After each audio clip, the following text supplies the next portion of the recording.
Ja, vet. Så det her er teamsen som allerede er videre. Er det noe forskjell? Mellom så allerede videre. Ja, så hvis G2 vinner i dag, så er han videre. Så jeg ikke helt på det, men det er mulig. Jeg mener de har sagt det tidligere også, at 9 wins, det er videre. Det er godt mulig.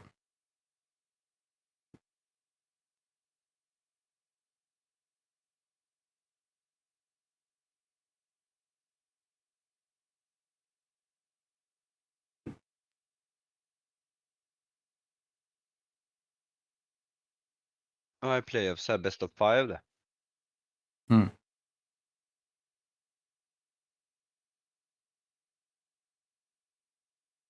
Og damene.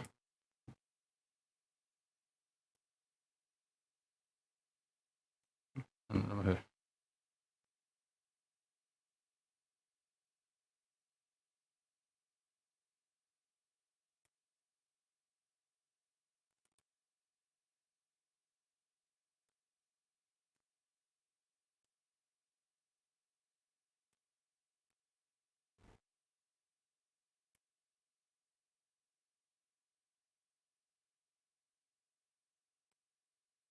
Ja, hvis de fortsetter nå, som de gjør, så vinner de. Ja. Best av 5 er helt annerledes enn beste måned.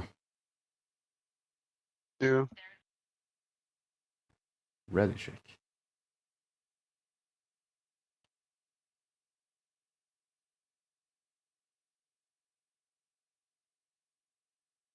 Er det liksom upset en sånn prophet, eller hvorfor er de så opptatt av hans mening? For han sa det på podcasten her. Det her er en podcast de sitter på nå. Ok. Og det andre var ned etterpå.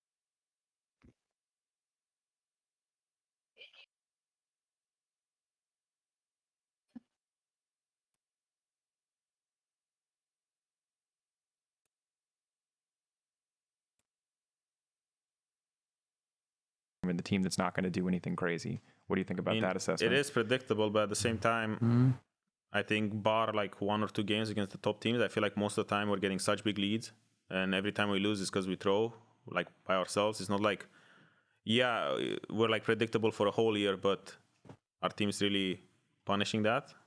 Not really. We're still getting like 5-10K goal leads against everyone. Even against Fnatic, I think we threw our game because we just Det var obviously før de har hatt gamet. Got caught. And I mean, we're predictable, but at the same time, we're doing by the book stuff. So it's not like there's counterplay to it, you know, because there's like a lot of thought in like how we do our macro and stuff. And on top of that, every lane is like super ahead most of the time. So it's like, yeah, if you can find the small gap you have to make a play on us, then props to you. You got it. Se på fuckings gamet de hadde mot Fnatic, de bare fuckings molesta dem. And then we're predictable, so there's like counterplay. Jeg har hatt ekstremt mye å si siden Fnatic var kanskje siste gangen han spilte sammen, men...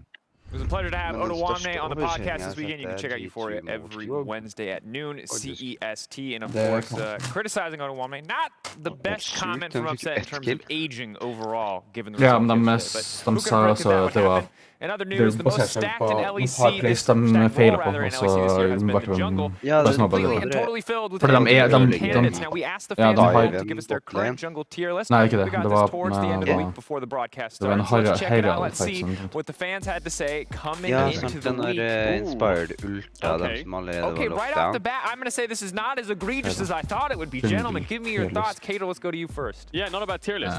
Looking at it straight away, a couple things, well, just one thing I would really debate. I think Jeg skjønner ikke average ranking, nei. Det bare tier-lista til... Other than that, pretty good. Det står Inspire. Jeg bare så bildene og tenkte at det var bare team. I'm totally there with you, Kadril. I think Razork's had a La meg høre på dem si. Inspire førsteplass. Jeg visste ikke at fansen faktisk var så stor fan av kind of first. Fans had to say coming into the week. Okay. Okay, right off the bat, I'm going to say this is not as egregious as I thought it would be. Gentlemen, give me your thoughts. Kato, let's go to you first. Yeah, not a bad tier list. Looking at it straight away. Fansen, tenker jeg. Ja, jungle tier list. Men average rank 1,8, hva? Jeg skjønner ikke helt hva du har. Jeg skjønner ikke hva average rank med betyr. Things, well, just one thing I would really debate. I think Whippo and Razork, maybe swapping those two around would be the only kind of point of contention I'd have there. Other than that, pretty good list. Det som noe problemet til I'm totally there with you, Kadril. I think Razork's had a fantastic split. For me, Inspired still #1 in the league in terms of the jungle position. I feel like the guy, I mean, we've said it so many times before, but similar to Rogue's playstyle, you heard Odo talking about how there's like no counterplay. They always force you into losing positions. That's kind of what Inspired's playstyle feels like too. You know, he just forces you into losing positions in the early game. You know, jungling, it's often a lot about opportunity cost, and there's situations like, oh, this is like, you know, slightly better. This play is slightly better than this one. And Inspired seems like he's always taking the best option. He's so hard to criticize, so hard to find faults in his game plan because it is just so solid, playing off of the pressure of his laners to find invades, find gank timings, and optimizing is clear as well. He is just the whole package when it comes to the jungle role. Yeah, I think balance is the word I give to Inspired. That's just so crucial. I mean, whether it's intelligence as well in his pathings, even this play against Fnatic where he just knows where people will be to look for the gank. Jeg vet ikke at du her, vent, det gjorde jeg. In the early game are flawless. He punishes the enemy jungle in almost every matchup, and I feel like balance is the biggest thing to me because just going back to it, and Ender was saying it as well, it feels like he doesn't waste time on ganks, but he knows where to be, when to be there, and how much time he wants to waste before going behind. Obviously, his, like, farming stats are not the best, you know, he's like tied 5th or something like this, but still, the impact he's having for the team, working with the laners, and just finding that balance is the key thing that just makes him succeed. Giving his opponents the bat, as we saw moments ago there, I love that so much. The other side of this is Blippo. Blippo's a guy that obviously has succeeded incredibly well in the context of him being new to the role, but number 2 on the list, you already mentioned it, feels maybe a little bit high. Yeah, and I'm just going to go back to something that Elio said on G4. That Whippo, he's not sure if he's a good jungler, but he's a great player. And I think you can see that in the jungle role that he's put into. Maybe the jungling, the pathing, all these things can definitely need work, obviously, because he's still very new to the role. But as a player, he knows where to be, he knows when to be there. You know, his champion pool really fits the meta, where you've got champions which were not really necessarily junglers, maybe Viego as an example, which is kind of explosive, which just suits his playstyle perfectly, and he's finding a lot of success on it. On top of that, with such a dominant bot lane, playing through them, making sure he's pairing up with Hylissang, who's basically his best friend out of the game, feels like he's got a lot of comfort, and his team's working well together, doing what Whippo does best.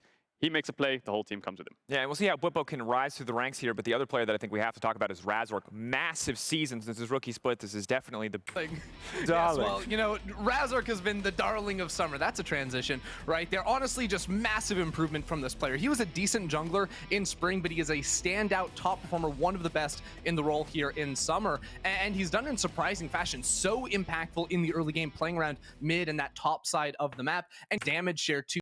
He's the biggest driving factor behind Misfits in the again, that usually when we collectively ask people to do anything, it gets worse, not better. This is a fantastic list, so thanks again to the LEC community. Now we're going to stay on the topic of LEC. Player 1, find out who it is through some clues in the form of fun facts. I might help, I might not. I haven't decided what my role is in this context. Player 1 played in both the Prime League and Hit Point Masters. Now, if you guys can't figure this out, we can do a couple things. We can ask the Twitch chat for help. Twitch chat's always helpful. Not always helpful. Twitch chat can't be helpful. That's perfect. We got Christy on the case. Now, we can also ask producers for more clues, because I can already see that this might be a struggle.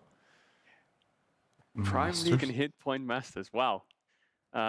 Just rolling through Prime League, especially players in my head. We have a lot of Prime League players. I don't know how many have played Hit Point. We're going to... Kevin, I'm going to need another hint. Before we go into the depths of Twitch chat, we're going to need another hint here. Yeah, one more hint. Prime League. Rookie. Ooh. Rookie. A rookie? Hold on, pull up my list of rookies. Lilip definitely played in the Prime League. Lilip's not a bad You can't be afraid to be wrong. We have the top laners of Vitality as well. I think you can't be afraid to be wrong. Sometimes you just got to flip it. I'll just go with Lilip off the bat then. Christy, anything else you want to add? One more hint. Nuclear int. Nuclear int. What, are you using Twitch chat? No, he's using Twitch chat. He's using Twitch chat. He's using Twitch chat. Okay. Has played 4 out of 9 games on the same champion. 4 out of 9 games. On the same champion. It must be Nuclear int. Didn't he play lots of Rise? 9 games? That can't be Lilip. 9 games then. Wait, they would have told 9 games. 9 games. Think about it. How many games have we played this season? Has played out 4 out of 9 games. Yeah, think about how many games we played this season. We're gonna do the math. Okay, yeah, it must. SLT. No, guys, it's Lilip. It's yeah, okay, I knew that was right. Everyone else, we're on like the last week. People have played more than 9 games. Yeah, I'll say it has to be one of the subs. It's Lilip. Okay, I agree. All right. Wait, so we got it right. So we just got trolled. No, you got kind of right. I gave you more hints just in case. Kevin told me to blame it on Kevin. Player 2. Kevin. Player 2 together. Det här är Hirit då. I'm gonna say it's Hirit just from the outline. Is that Hirit? I'm gonna go Hirit. Det må jag ju. It's not there. No, I feel like it is. Men det måste finnas som det Hirit. Played in the LCK of course against Thundery. Hint leader one of you masters. Det här är Liddy. Tune per minute. Highest goal per minute in his did a lot more work. We just spend a lot of time. It's not you, Legends. It is none other than Aphelios. Now, Aphelios, what is he is one of a number of scaling. Just popular as champions like Kalista, Tristana, all agree on how this champion works. You all know he has 5 guns. I could try to flex by naming them, but let's stick with the color for simplicity's sake. White gun is super OP. The active turret and passive damage multiplier you get from building up Chakram is incredibly powerful.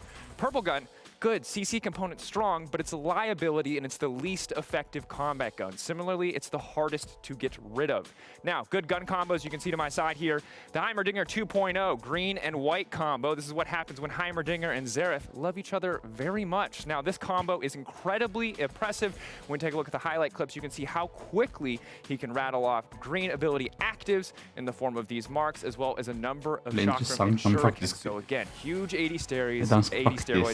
Se på det. Massive burst damage. The second combo, jeg faktisk forklarer Filius, for det veldig mange som ikke skjønner det her. Push Q on the red gun, swap guns, and then just continuously auto-attack for maximum effect. This is the base blade of death, aka let it rip if you're looking for some buzzwordy things to say. As you play in game, I'll be sure to say them in cast as well. Now, if you see either of these combos and you opt into fighting Aphelios, you are inting. That's what it is. I'm sorry. You have to be aware of the new builds coming out. I saw people criticizing some of the builds we saw yesterday, but there have been some adjustments over the patches. Build 1, this is the new one. This is the hotness. This is the sexy build. It's more about abilities and burst. It's less about auto attacks. Now, by going lethality second, Infinity Edge. Build 2, this is more standard. So whether you're playing as Aphelios versus him, as him, we're just trying to understand what he does in a professional environment. I hope this helps. White go. Og liksom ikke bygge belten, så kan man slå sniperen, den skyter med en lang stråle, altså kan den skyte med andre offhanden. Men det tar 10 bullets på bruken, og alle har liksom en. For eksempel Chakran har den der legget en turret-greie, og det koster 10. Sånn bygger man det.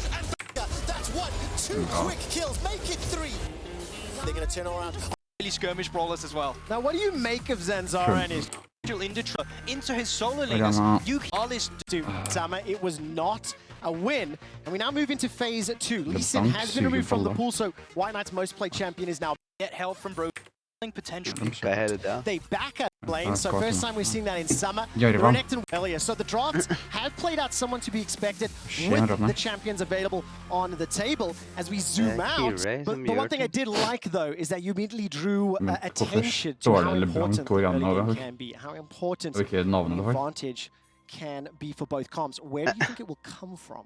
Well, quite often you will have to find it in the pressure that you get from the mid lane, but remember that mid diff is jungle diff, but then jungle diff is also the support diff, so it's going to from the start be enabled from the pressure you have on the bot side, then you have them moving around the map to try and create this man advantage, this tempo advantage you see so often, because you got the Alistar, you got the Nautilus as well, and then obviously you see LeBlanc on your screen. Her having that attack on Orianna, that needs to happen, because Orianna is just going to outscale her and do better in a team fight. So for Schalke, the pressure in the early game is even more on towards them as White Knight has. Spiller ikke Lee Sin, nei. Broken Blade stepped into Astralis' jungle, managed to get a little bit of a chunk there. He was in the tri-bush. I was looking on the mini-map. Right, White be able to pick up most of that HP, not too long, and Broken Blade continues to press forward below 50 HP. Flash, correction, Ignite was committed for that one, so this will give a big advantage to Broken Blade in the laning phase. Yeah, he'll have to back off already and TP back on towards this one, and this is going to net them a lot of priority. Look at Kirei already on your mini-maps right now.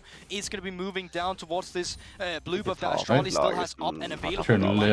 La oss se på Trundle og Jarvan. Jeg driter det her. Look, not just yet, as Neon and Limit are going to continue pressing forward. And of course, taking a look at Jeskla on the Ziggs, it's the second time that he has played that champion. And it's something that we were talking about in terms of preparation, how Astralis are going to be able to play around White Knight. Men hvorfor I helvete går ikke Matchfilip til? Han vet noe på meg. Han så det på meg. Kirei's going to use the flag and drag. Felix will get cut off by Nuclear Impact. Look, because of the wave pressure, Schalke pushing into Astralis. They move first, they back up Kirei, and they're going to be able to steal away this blue buff. Yeah, but they can try, but White Knight is just pushing out his wave now. I wonder if he's going to join for this one. He's not. And there you go. You still see some of the brawling potential from Sansara on the Trundle, where Kirei, he's not able to trade out on it. But as you correctly mentioned, Trevor, because of the pressure he had from the lanes, he was able to hit on and clear the bot side as fast back as Kirei quickly as possible. Zanzara's going to start off with Promiscu with an insta-interrupt. That's the passive. The headlock comes backwards as well. Jeskla going to use the satchel charge, force the flash away. So does Kirei from the tower.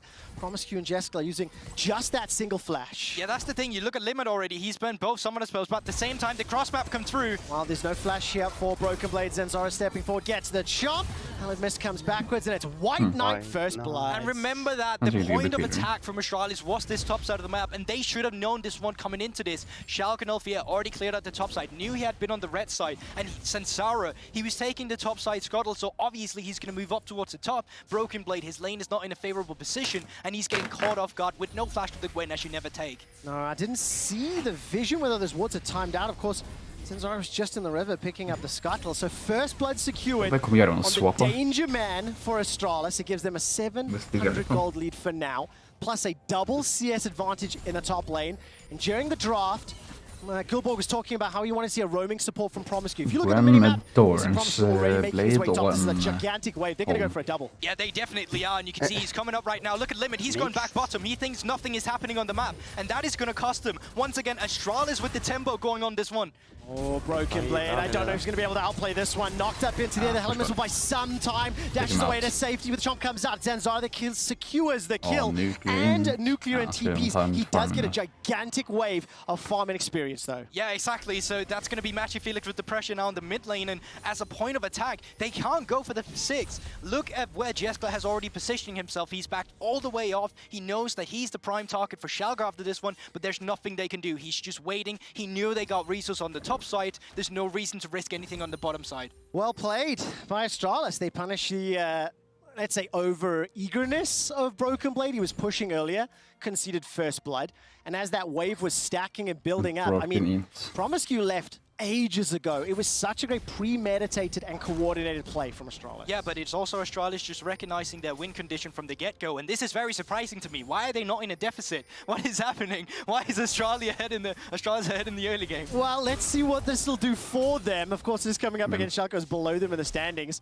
Do you want to talk about the magic of Astralis right now? Oh, I'm so down for the magic of Astralis. So let's take a look at Astralis in their wins and in their losses. What you'll notice is even in Astralis' wins, they have a gold deficit at 15, they don't get the first tower, and they spend a significant portion of the game in a major deficit. That's the thing, but that's the comfort spot for Astralis as well. You think you want to be in the positives? No, then the pressure is onto you. You need to end the game. It's not about that. Astralis, they're all about coming back from a gold deficit and staying in that deficit. Being in the negatives is Astralis' comfort spot. I definitely think you're overselling this one just a touch, but it is also true. So many times when we've been looking at Astralis, looking at their record, you know, how did they win those games? How have they picked them up? There is this magic to some of their plays. I mean, remember the backdoor that Matchy Felix was able to pick up against Misfits was one of their wins.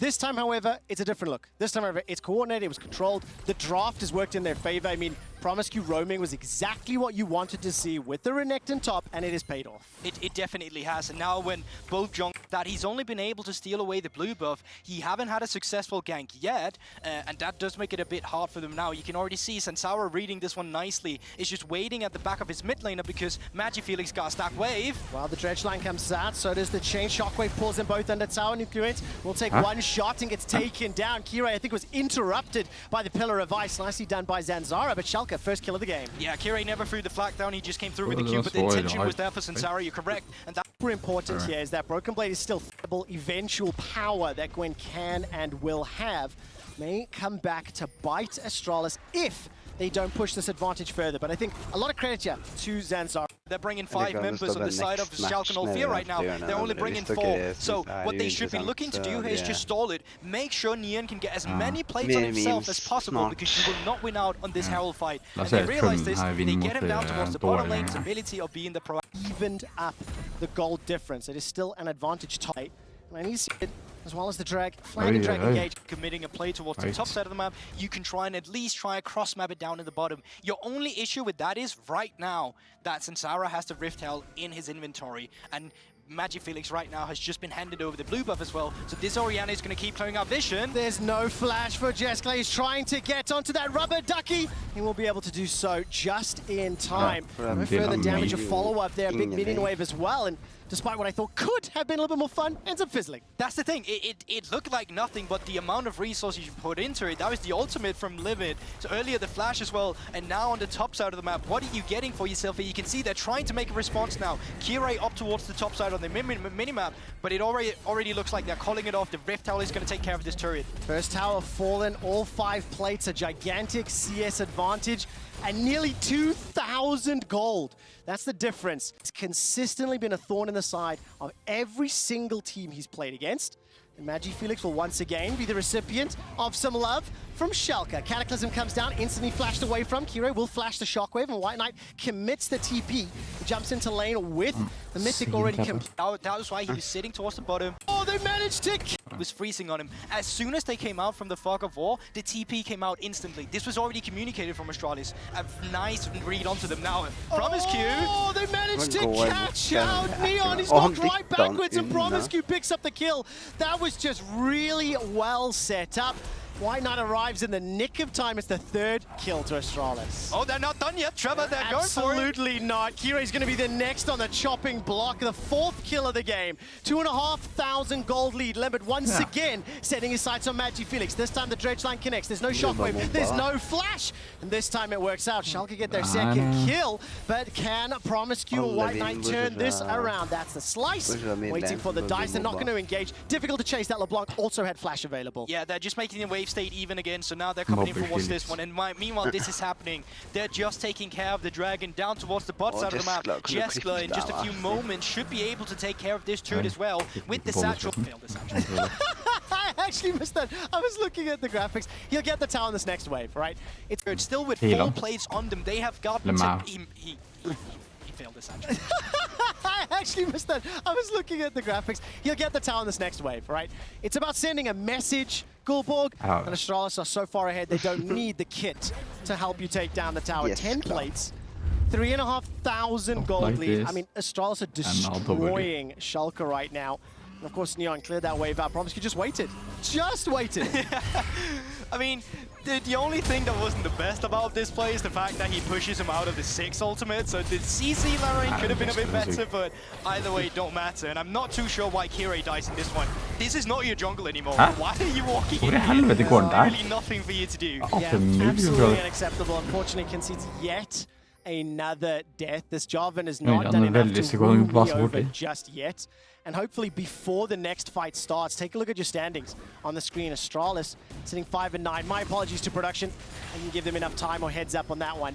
And a reminder that if Schalke continue this negative trend, if Schalke do not find a way back in, they will be eliminated from playoffs. Astralis, they're looking for another 5 plates. They're looking for the third tower before 14 minutes. This turret will be very beefed up. It's going to take some time for them to do it. Obviously, once again, they have the satchel charge to work through. Magifelix under attack again, though. He keeps getting hit by those dredge lines. Cataclysm committed as well. Yeah. It will be the 3rd death of the game. He's turbo-inting for Astralis. I mean, Schalke, the only thing they've been able to do right now is pick him off a few times, but he's still relatively okay. Down 20 CS, the advantage that White Knight and Zanzara have built up is not going to be a concern that, you know, you're losing your mid laner. Now Kire, again, is going to be in trouble. Mega Inferno Bomb, I think, is on cooldown, but so much damage already. That's the thing, and they didn't get the mid lane turret down. It was in satchel charge range, but unfortunately the priority wasn't there for them. Magifelix got caught. They needed to salvage the bot side of the map, and that is still something Schalke did well there. They created a point of attack that Astralis needed to respond to. At the same time, Broken Blade had just created a freeze up towards the top side of the map. So while he was significantly down in the CS department, he has gotten back on that end. But make no mistake, this is still Astralis being very far ahead, only being 14 minutes into the game. Yeah, I mean, weren't able to get that last plate, but every other play has really sort of worked out for them.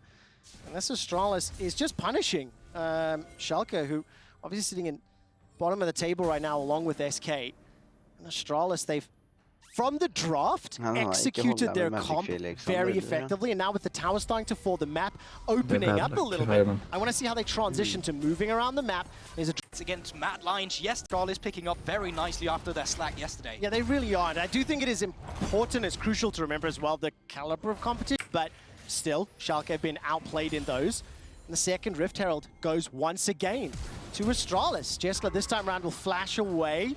Ultimate is chucked out there from Limit, and there's no further follow-up from Neon, but that's going to be committing again a number of abilities. It just feels a little bit desperate to me. It does, and now with the resets coming through, 1 minute on towards the Infernal Drake, all Astralis has to do here is just push out the level lanes, get the vision control down in the jungle, make sure Schalke can't contest, but let's be honest, right now they can't contest in a full-on 5v5. It's kind of like this lanes then. Yeah, in 6 that whenever you don't have side lane pressure, you just throw this Mega Inferno Bomb out in a side lane, completely vanishes the entire wave, and you're able to only take care of 2 lanes then. Yeah, I mean, I really like that second time that we single time they're on freezing up in now the seen him for of 10 minutes.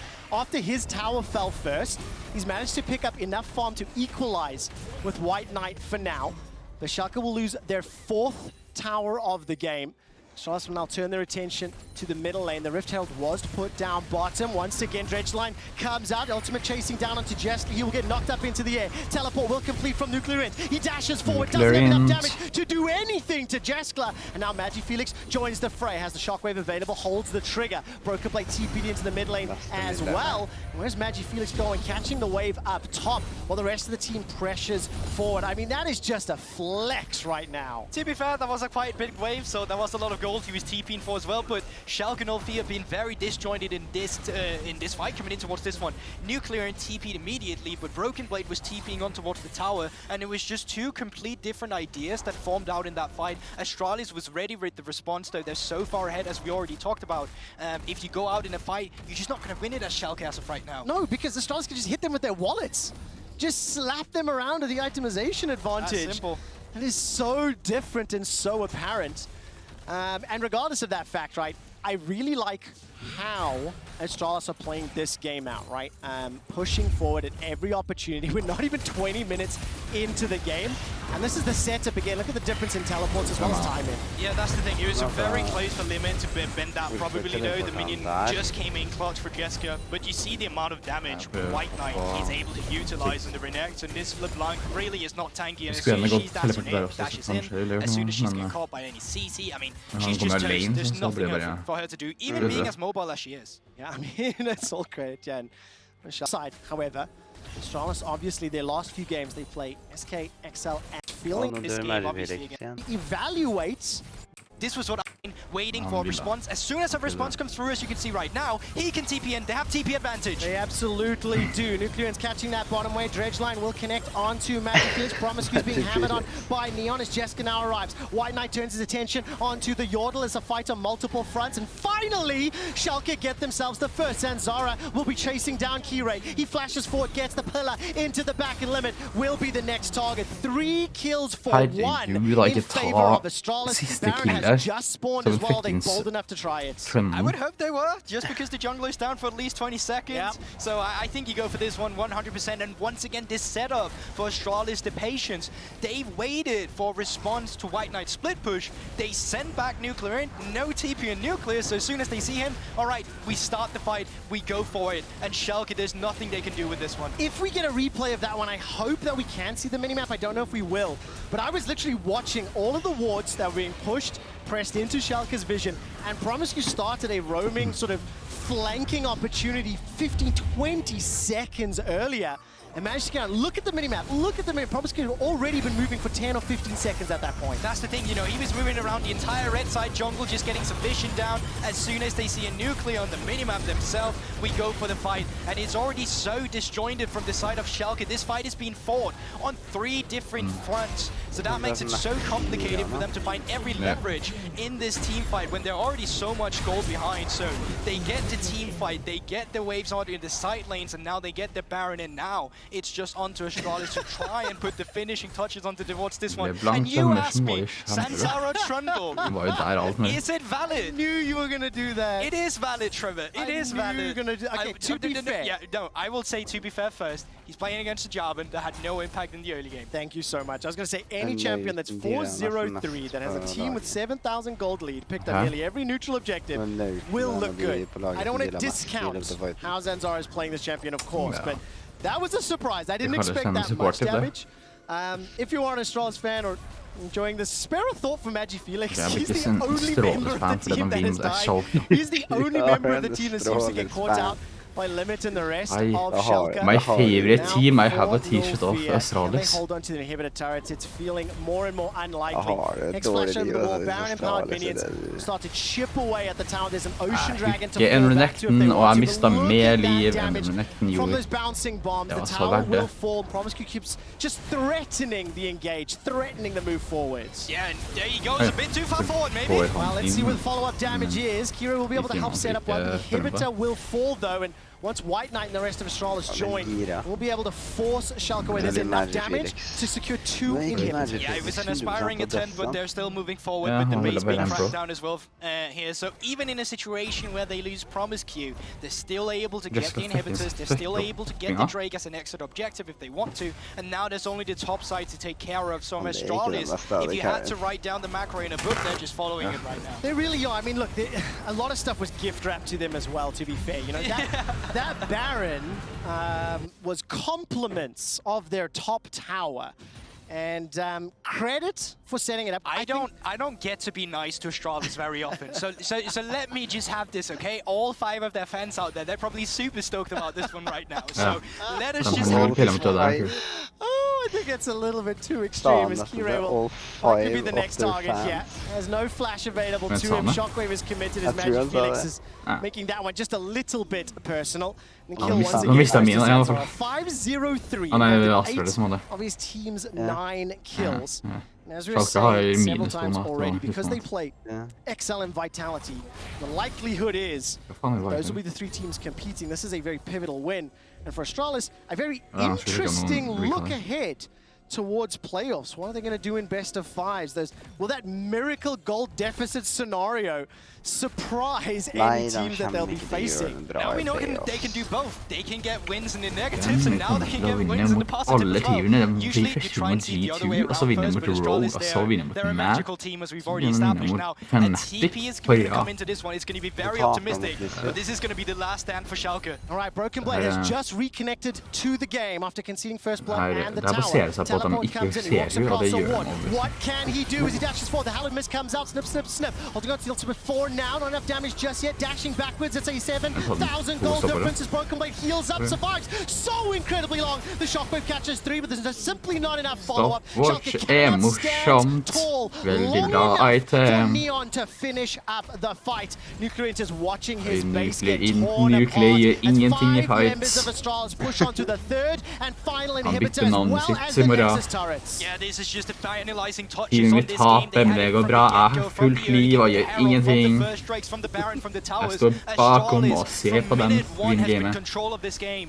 Have destroyed Schalke. I am assassin som blir out-damage av en Alistar. Send Schalke home as the last Nexus turret stands in the way. Zanzara once again starts hammering down limit, trying to find some sort of engage. Promiscu buys a little bit of time as Nuclear finally gets one onto Jessica, the second member of the team to go down. The damage gets turned around there onto Promiscu as well. The Nexus stays strong for now. Schalke have held alive a few seconds longer. They are still in such an unenviable situation.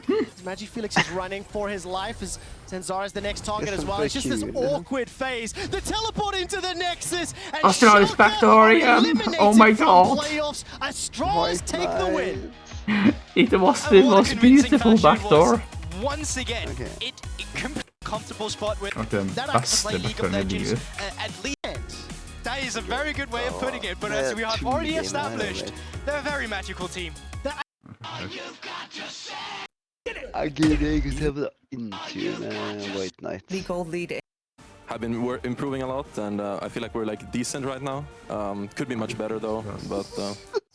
Marcoon, Advi, and Nukeduck, a lot of initiators, but where's your damage? Fries and Patrick are nowhere to be found, so you're starting off a fight. You're CCing people, that's great, but there's absolutely zero follow-up, and this has been the world and looking at different leagues, you are seeing different playstyles, different approaches to the game, and they can work, but it just hasn't been enough yet for Vitality. Now, turn attention to the draft. We'll continue this discussion in-game, I think, as Varus and Thresh immediately banned away, followed up by that LeBlanc and Draven. So very targeted, Nukeduck and Patrick. Yeah, and every time you see a Jeg Draven, er litt usikker, men det ser veldig grovt ut for Draven is one of those champions that neutralize the laning phase and aggression you get out from the Kalista, so it wouldn't surprise me to see Team Vitality try and go for that on their first rotation on the red side. But now, Gwen, a champion we've talked loads about, is still up and available on the side of Excel. They're going to go for this Lucian. All right, let me take a quick look through our summer stats here. 1 game played on Lucian for Nukeduck. He won it. KDA of 9. Go for it. Yeah. I just love the fact that Nukeduck is probably going to pilot this Lucian now. And Leader just lost the Lucian into Rise matchup yesterday with his solo kill. And now the first thing he does is grab the Rise for himself. That is not a melee champion.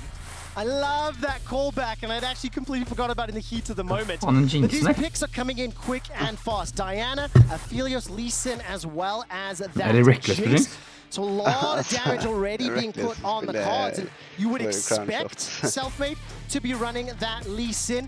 It's something that he has played several times this summer already, and of course, that will be a very powerful jungle Diana for Marcoon. So far, there's still a few options that Vitality can take their composition. They can opt into a 1-3-1. You keep the Jinx as a weak side together with a Braum or anything else. Trying to keep a safe and farm safe up with Rise in the side lane. And a potential last pick force again down the side of Excel already. You see Marcoon's Diana. Excel is one of the only teams that consistently has this priority on the Diana, and this is something that came from all the way back to the NLC with Marcoon as well, where this is just the kind of champion he loves to play. Now, he's great in the early game, but on board the Exonaut, you'll obviously be able to have that AD-AP duo. The last ban will be coming out. So Gwen as Camille removed from the pool, Alistar removed as well there from Labrov, and now finally Renekton. And that's quite curious. Leona still a super strong supportive pick that's up and available into this one. I don't know if that's because they want to round it up where the counter pick Braum immediately. Nautilus is also up and available.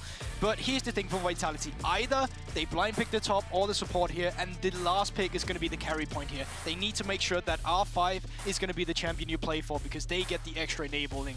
And they're still kind of a flex pick, actually. I agree with that, and I also think probably a relatively good like beef cake pick. You know, when you think of Rise, Lee Sin, Set, Now again, this is the Vitality style. You know, they like to brawl, they like to fight, they like to get into your face. And there was a brief hover on Braum for Advian, as we'll see what XL round their composition out. But that set can still flex. Technically speaking, that Lee Sin can still flex, so Vitality saving some cards for the last pick. Yeah, but as soon as I see in this Rakan, then I'm thinking this set that's going up towards the top side of the map. We need Leona and Nautilus going in towards this one. Rakan is having a hard time when he's against champions that's super good at locking him in. That's why we always see when we see a Braum, you pick Rakan into it. Braum has a hard time locking down the Rakan, but the other champions that we've already talked about here, they're up and available and they can go for this one. And the Jace to come in against the set is going to be great, because now if you are playing towards the set, you're playing it into a range Jace that's going to have an easier time managing those Diana and Rakan. Labrov will round out the composition in a moment, but this will be another unique pick for Cries, and I can't. Nautilus have the Rakan we need to by the engagement. Really was interested because of course in that race for playoffs, two teams that honestly I think you would have maybe expected at the beginning of summer, maybe over Astralis, and we're just in this really unique scenario that they're fighting with Astralis for that spot. They are, and also the way they're doing it, Trevor, you started out saying Vitality, they could be one-dimensional. This is a very different Vitality draft, just because you see Leader on the rise. Now, I will give it to you if they fail to execute on it, but you can see they're trying out new stuff, and the Des was talking about they wanted self-made on something that had more agency in the early game. Well, on the Lee Sin, you need to find that agency in the early game. Yeah, you really, really do, especially when you look at 280 carries on the side of XL, as well as the ability to sort of hard engage. Obviously, you have to throw your bodies at those fights. Vitality, I mean, looking for some of those picks, looking for some of those flanks with the set, with the Lee Sin and Crown Shot and Labrov. Step just out of the bush, so no shenanigans afoot just yet. Yeah, but I already like the realization of the lanes you see here from the side of Vitality. Ryze loses the matchup into Lucian in the early game. He's going to be pushed in. The same goes for Cries on the Jace, arranged into melee on this agenda. So therefore you're seeing self-made pathing down towards the bot side of the map, because there's essentially nothing he can do up towards this one. And then the counterpart of that is obviously Makoon doing the exact opposite. He has the pressure towards the top side, so they're moving up there. So we won't see any of these early skirmishes, at least from the junglers, to clash out. Okay, and of course, bottom lanes both going to be very happy to jump into your faces. So now Selfmade will start to back away. Clear out a couple of chickens. Is there a possibility to jump onto Nuke level 2? He's got that flash available to him if he needs it, not going to. And I think Selfmade as a player has been one of the guys that has been talked a lot about on Vitality, and does have the huge responsibility of leading the charge, of getting Leader ahead, and then with the help of Leader, then getting Crown Shot ahead, and the idea in theory being you've then got your carries for your late game fights, but it doesn't always work out. Had this been spring with the other jungle camps where it was maybe more impactful this time around with the junglers, this could possibly have been the way, but the jungle proximity from Selfmade is just also one of the lowest, but his stats against other junglers are through the roof, and obviously once again that is because he is being played for. Now on Lee Sin, a champion that is not usually a carry champion by its own right. You want to go out and have an influence on the lanes. Well, Advian's going to have an influence for now. That's a root down onto Crown Shot. Thanks to Purple for Patrick. Det var en jinx där då. Get the root down from the passive, and Selfmade's nearby. Flash is not going to get needed as Patrick and Advian back away just in time. Heal used by Crown Shot. Yeah, so that's actually some of the deficit going into this one. At the same time towards the top side, no, they're just going to back up. And I'm going to correct myself. Advian did invest the Ignite there, so they're kind of trading even on that front. But you can still see Makoon up towards this top side. It wouldn't surprise me after Blue buff if he wanted to go up towards the top again. No, absolutely. I'm going to go back to that Selfmade talking point we had.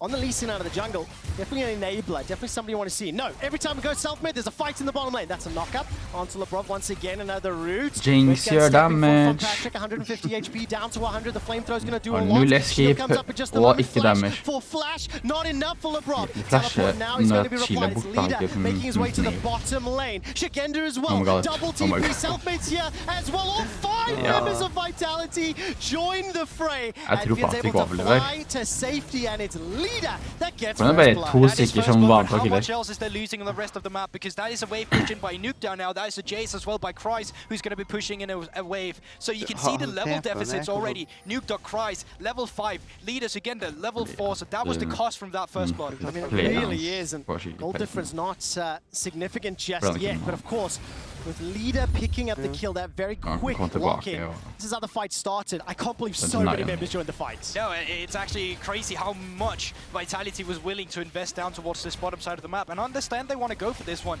With the Gravitum and with the Sephram coming into it from Patrick, it's super easy stacking down the slow. Labrot, very intelligent, he holds onto the shield, I believe, and when the flash come out from Patrick, that is the overextension that Vitality want to punish. As soon as these TPs are coming through, there's not much they can do. I was actually surprised to see that it was not responded with from the side of XL, but it was due to the nature of Markoon being on the top side. They were never going to have a man advantage. I had exactly the same thought when I was watching the TPs being channeled. I looked at Markoon, at Kreis, as well as Nuke. I'm like, do they want to? But I think very importantly, as you mentioned during the fight, Gulborg, the advantage that XL picked up is a CS lead for Kreis in the top lane. A little bit pressure in the lane. CS advantage for Nuke for the time being in the mid lane.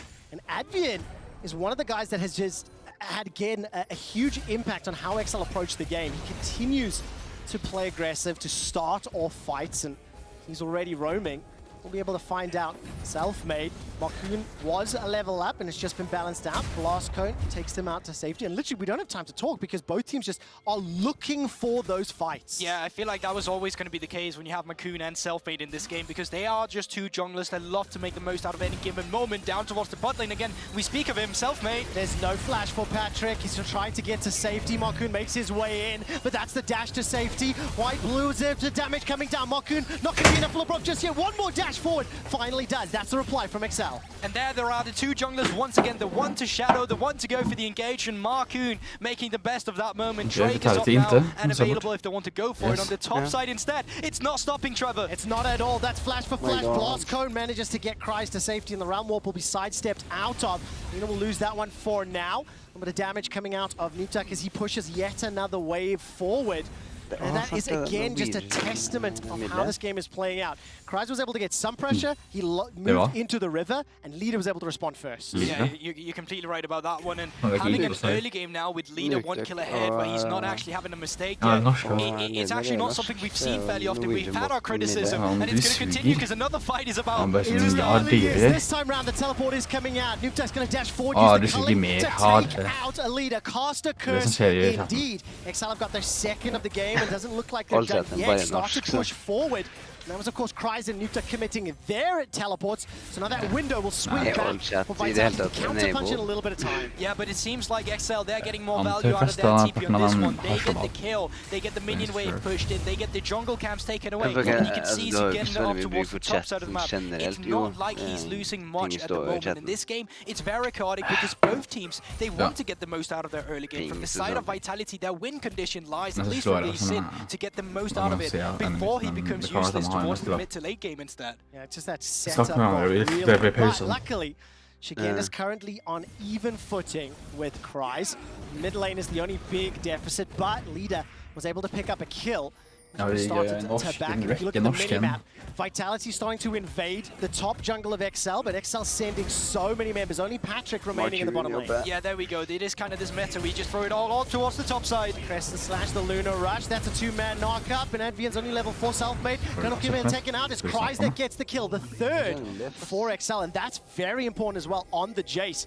Unlock that poke damage and sort of offset that even footing with Shigenda. Yeah, critically, Markoon is very low, so he needs to farm up his HP on the jungle camps before they can start under Rift held. But that was a setup by Vitality, a play they tried to execute on, and immediately the response, the read was there from XL. You saw the whole time Advian, he was walking up towards the top side instead of going down back towards the bottom. The pace of this game is so different to the previous one we just cast, Gulborg. At every opportunity, players are jumping forward, and now all of a sudden, Self-made looks at 3 members of XL. That Sonic Wave missing, I think, was a blessing for XL. Realm Warp will be available in just a moment or two. There's no TP for Kreis. Super Mega Death Rocket to steal the blue buff for crown shot. But this is exactly what you need to do. Every given time you have priority, you need to make the most out of it in any given lane. And you can see bot lane was pushed in. You had the opportunity to try and go for the blue buff.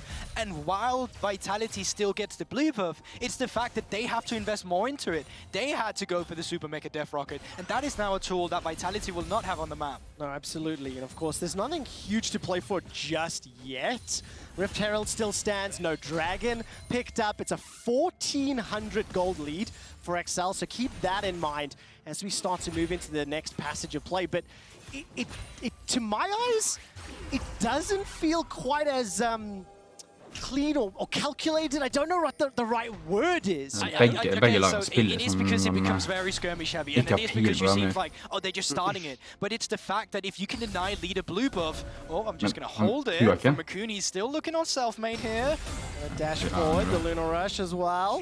Not getting enough damage just yet, so it doesn't have enough to blow up self-made. But to go back to the point, you deny leader on Rice blue buff, that means they will not get priority. If they do not have priority, that means they cannot go up and contest this Rift Herald. So XL, with them now having pushed in leader, they're starting up the Rift Herald themselves and going for this play. So it's the small pieces that's leading to this decision making. And of course, that means that XL are in the advantage. They will be uncontested for now.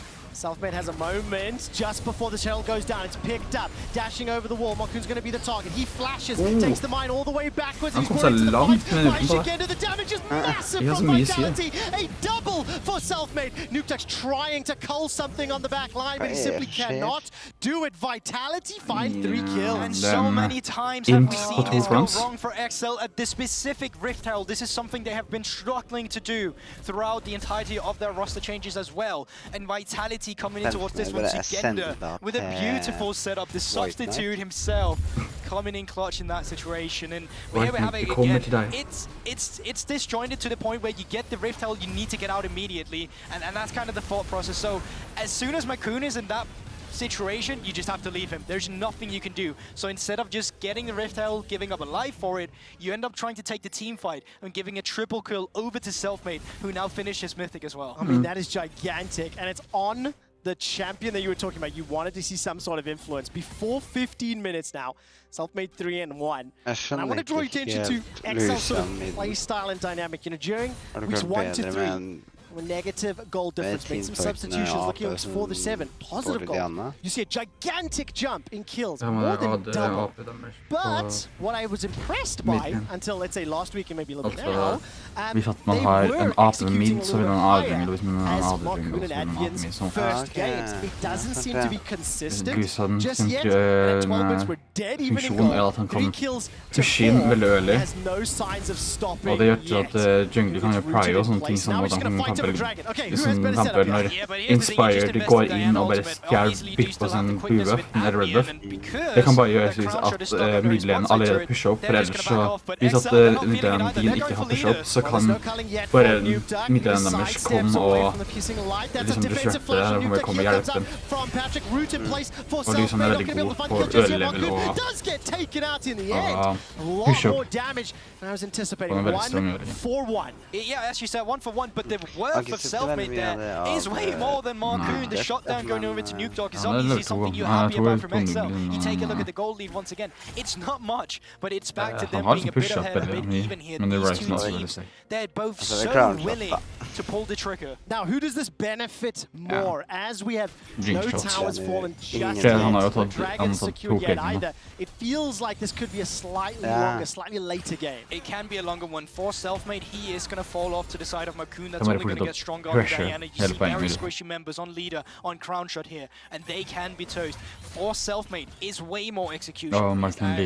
When we would just look at Lee Sin, we usually talk about this as a champion where it will fall off, but there is time when there are players on this champion. They're able to make a difference, and Selfmade can be that kind of player. Yeah, what about the rest of this composition when we look at crown shot on the Jinx, Shigenda on the set as well. One of the players that has already had an influence on the game. 0-0-3, just finishing his Mythic for the time being. And Gale Force has picked up a plenty, so a lot more mobility as well throughout these fights. It's still very much execution. Jinx, the Aphelios, they can do the same in team fights. There's more setup on the Aphelios, but Jinx, as soon as she gets a reset, that means she can walk forward as well. Sugenda, obviously a setup as well for him where he's going to be the front line, but on the side of XL, Cries, he's going to be that difference maker in the poke rather than in the immediate setup that Sugenda might be. So both teams here, they have benefits when you go to the late game. It's going to be execution based as to how they play their compositions. And then vision as well. And from our experience, we've had a mixed bag of execution in mid-to-late game. Brav starting to threaten Patrick, who has his flash available. The rest of Vitality start to make their way forward. Only that one tower secured in favor of XL pushes that gold lead ever so slightly further forward. And I think very important to keep your eyes on the fact that kill for Cries, kill for Marcoon, 2 for Nuke Duck. There's not enough members around just yet as XL may concede this dragon. Not going to arrive in time, and Labrov could set up a play, not going to do it just yet. In general today, our Drakes has just been very late when they have been taken. And this is going to give us a very late soul win condition as well, which is just going to stall out the games a bit longer. Self-made, looking for Marcoon. Oh, Marcoon not going to be able to get over the wall, throws down the ultimate though. Nuke Duck in a very safe position. Manages to get the first kill here onto Self-made. The culling will be able to do a lot of damage, cancelled early. Shigen has got the showstopper available. What target does he want to use? 2 members of Vitality backing away. Crown Shot joins in. 3 versus 5. The Moonlight Vigil comes out and not enough damage yet. Vitality lose 2. Yeah, but they seem so careful there, XL as well. Usually we talk about them being oversellers. They go too much far forward. This time around, Marcoon tried to hectic Rocket Belt over a wall that now it works, and they still get the re-engage now. They're not done just yet. That was a Gale Force away from Crown Shot. He had Flash and Heal. The Vitality giving up 2 kills in the jungle. Initially, I held my breath for Marcoon, but there was enough members nearby. Remember, they looked like XL maybe wanted to challenge the dragon, but they arrived a little late, and obviously it was taken. Yeah, that's the thing. This is just Vitality trying to look for a setup. There's a ward down to Marcoon. They know he's there, so they're going for the play. It's just a bit overconfident. The TP from Sugenda is more of a response TP rather than a setup TP going into this one. And the flash away is just brilliant there. I mean, that to me is kind of like those typical Vitality plays. They play on the edge of safety, maybe sensibility sometimes. Vitality's play style is that of see hero killer, go forward and look for kills over and over. It most certainly is, but we can't keep this up all the time. We need to open up the map a bit more now, and with the second Riptail inbound, that has gained a lot more value ever since we got the outer turret buffs where they give more gold in the tier 2, but this is also the kryptonite of XL, remember that. It is indeed, and I think as long as XL have the vision and they play maybe with a little bit of that tempered aggression that we saw in the bottom lane, I have a little bit more faith in decision-making from XL on relatively even footing going into the mid-late game stages. I think throughout the course of summer, they've been one of the more competitive teams, one of the more difficult teams for everyone else to beat. And when we look at sort of the gold grass, velkommen tilbake med Simen som analyserer gamet. Våre Lisil og Seth har en god drinker og stillplate boots. For the time being, XL got a gold lead, and Nuke Duck will be the next target. Ardent Blaze won't find anybody, but I kind of have a feeling they just haven't got it confirmed. Okay, then Visa. Comes through, and they go for the engage. They do indeed. Roundmop will get everybody out from Vitality. Going fishing and don't find anything but that Rift Herald. This is on the cards. Looks like it's just about to be secure. The Mega Death Rocket comes out. Marcoon jumps forward, throws down the ultimate. Probably the first to fall. Self-made flashes to safety, taken out by the Gravitum, and now lead him. He's jumped on by Nuke Duck.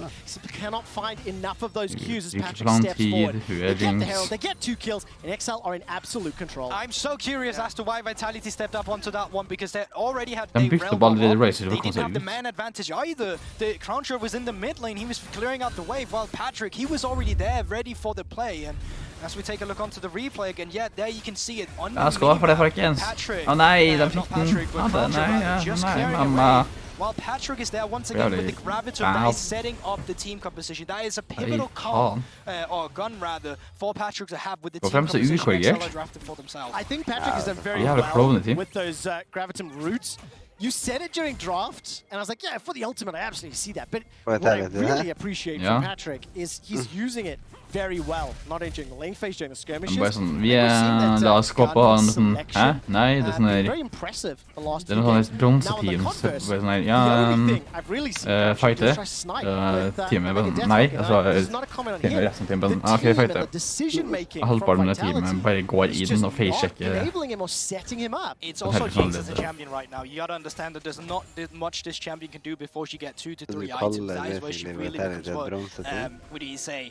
A true level of danger, but the problem with that is, and that is also the reason why we have not really seen Jinx too much as of late, because she just not have the same impact in the early stages of the game as other AD carries right now. Well, this is a gigantic advantage being built up here. XL plus 3,000 gold. The Rift Herald gets summoned in the top lane. Vitality will stand to defend for now. Labrov got the flash, got the depth charge. Tower will survive the boop. Kryze has got that teleport available, and Vitality looked for the engage. This was caught out by Advienne. Patrick gets tagged by the depth charge, flashes away from Shigenda. Advienne's life is sacrificed to allow Patrick and the rest of XL to escape. Selfmade hops over the wall, finds no target, but Kryze is just about arriving. Maku dashes forward with a fantastic moonfall to the sky. Okay. Maku smurfing. Holy fuck.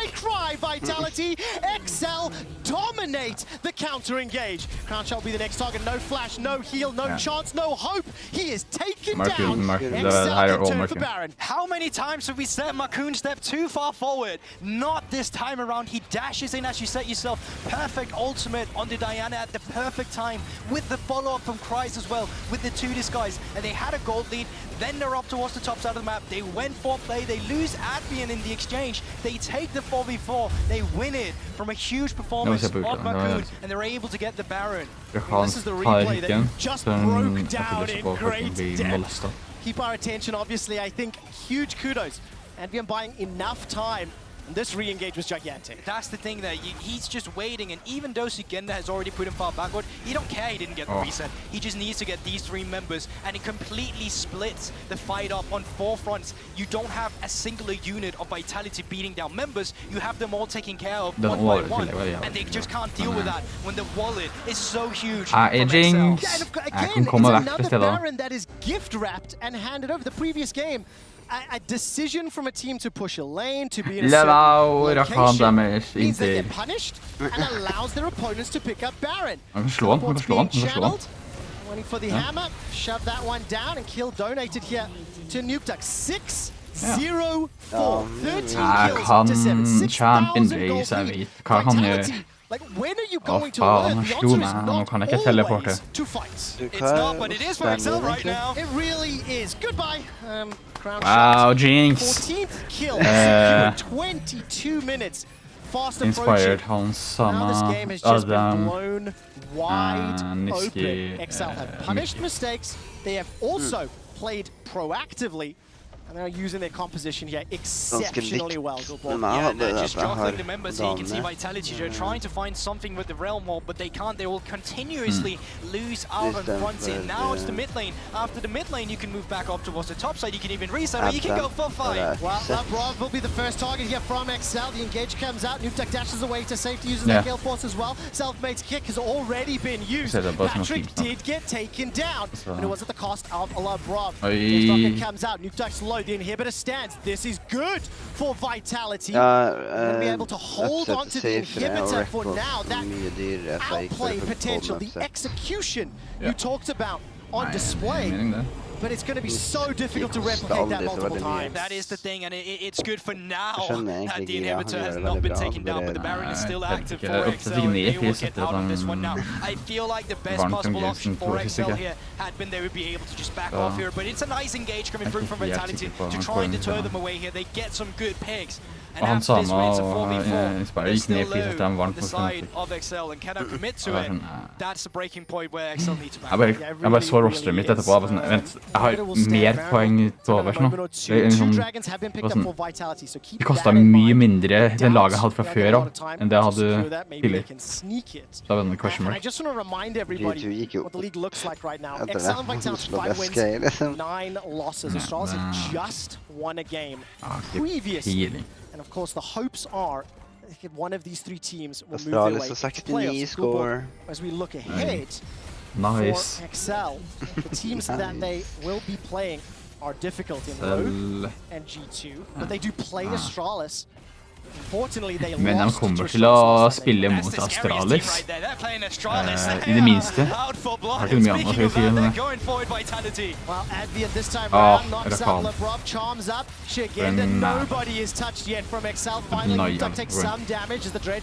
Markun og Hourglass.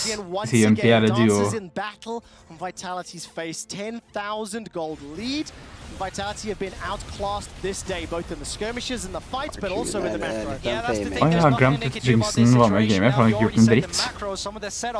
Det var overraskende. And a lot of the times, it was on their terms. Gravitone coming out now from Patrick here, which is usually the comp you want to see with the guns here. But they're just going to back up, and because of this, they're going to get the first inhibitor, they're going to get the second inhibitor, they can reset up towards the top side, and they can try and get the third finish out of this game. Oh man, so by the books, don't overextend, it's only 24 minutes into the game. We got ourselves 25 kills, and after almost no objectives being secured early on, in the last 6 or 7 minutes, it has just been a waterfall of advantages for XL Esports, a team that 3 weeks ago looked a shoe-in to be the 6th team into playoffs. And then now all of a sudden, sort of fighting for their lives to some degree. A team has never made it to playoffs. Hvis jeg kommer med til 50 minutter, så kanskje jeg kan gjøre noe. Men altså, Patrick har vært med hele tiden og fortsatt liksom logget over i farm.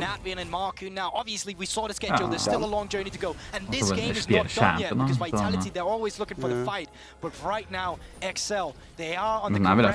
Altså, jeg fikk litt question mark pick, men så sa Jinxen og da som nei, det her jeg kan si hvor mye question mark pick det er når at Jinxen kommer. Mangler måte å komme seg vekk på, men det gjør Jinx mye mer med mindre man kommer her. James skal komme seg vekk hvis du får et kill. Men hva er det du gjør? Markun's Moonfall won't find a target just yet, but I don't think it's going to matter. That's a big cooldown. Now you just have to back up completely. Beforehand, you were right. The super minions were going to push in as Excel. You could have played it patiently, but now you need to wait a bit longer. You can't just commit for a fight as we just saw Markun try to. Of course, if you are a fan of the XL storyline, Excel, see if they can pick up some surprise wins against teams at the top of the table. No, Excel storyline from Markun's super minions inside the base. The minion wave has been culled out here by Vitality, his leader. It's on clear up duty. So they're not backing off. This could be one of the pushes they want to win this for now. Selfmade's caught it in the mid lane, not inside the base, but here comes the minions, Gulborg. That's the thing here, the minions are coming in, they are going for the play with the mid lane nuke dog here. Oh, the culling's available, flash 2, Selfmade's being chunked out, he's forced to flash, that's the counter, and taken down. Nuke dog heals back up, now it's 5 versus 4, exposed Nexus turrets, Markun jumping forward, his engage will be available in a moment or two, it's not needed. Advian will do the work to set up XL for the win. Markun picks up one, Patrick gets the tower, Jigenda drops as well, and Crownshot the last man standing. 5 members of XL stand tall, take down the second Nexus turret, turn their attention to the Nexus, and XL keep their playoff hopes alive. Oh, it feels, you can already see it on their faces, so relieved again, smiling.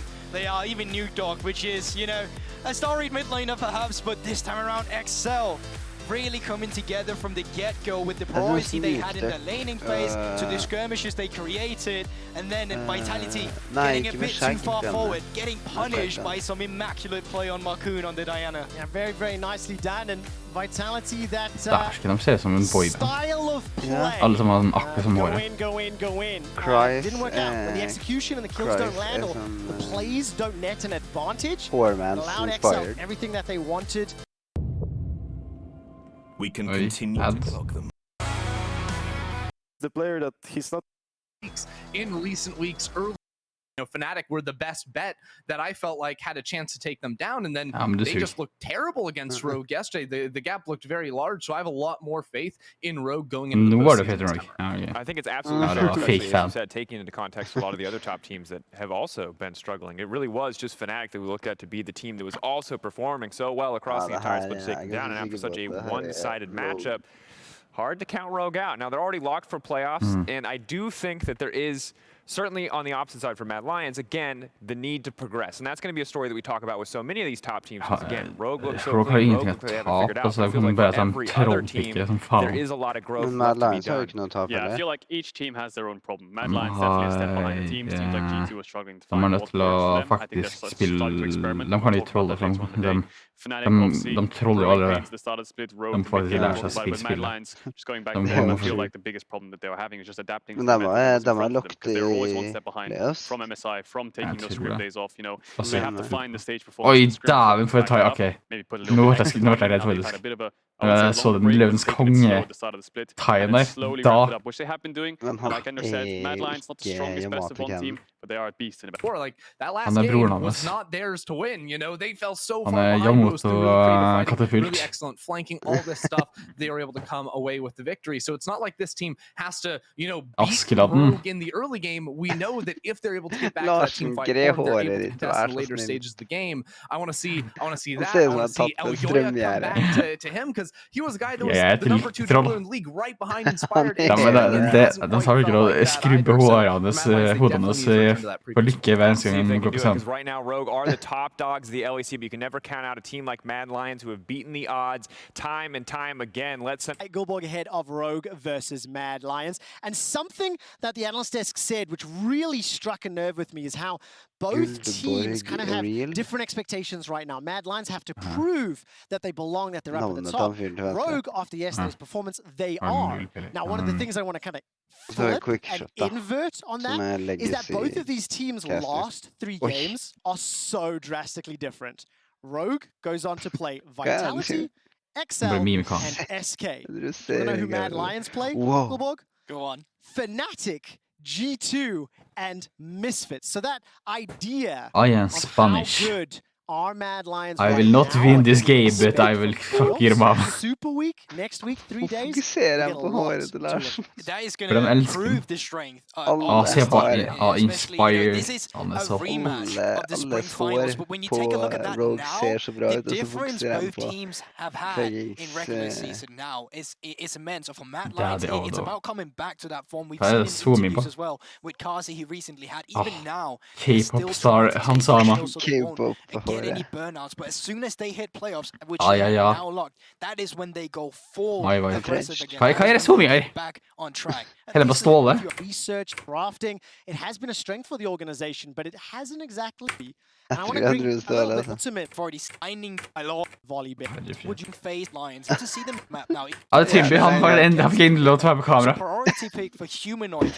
My name is Timby. I am the support. Han vil ikke ha sett det Carsey.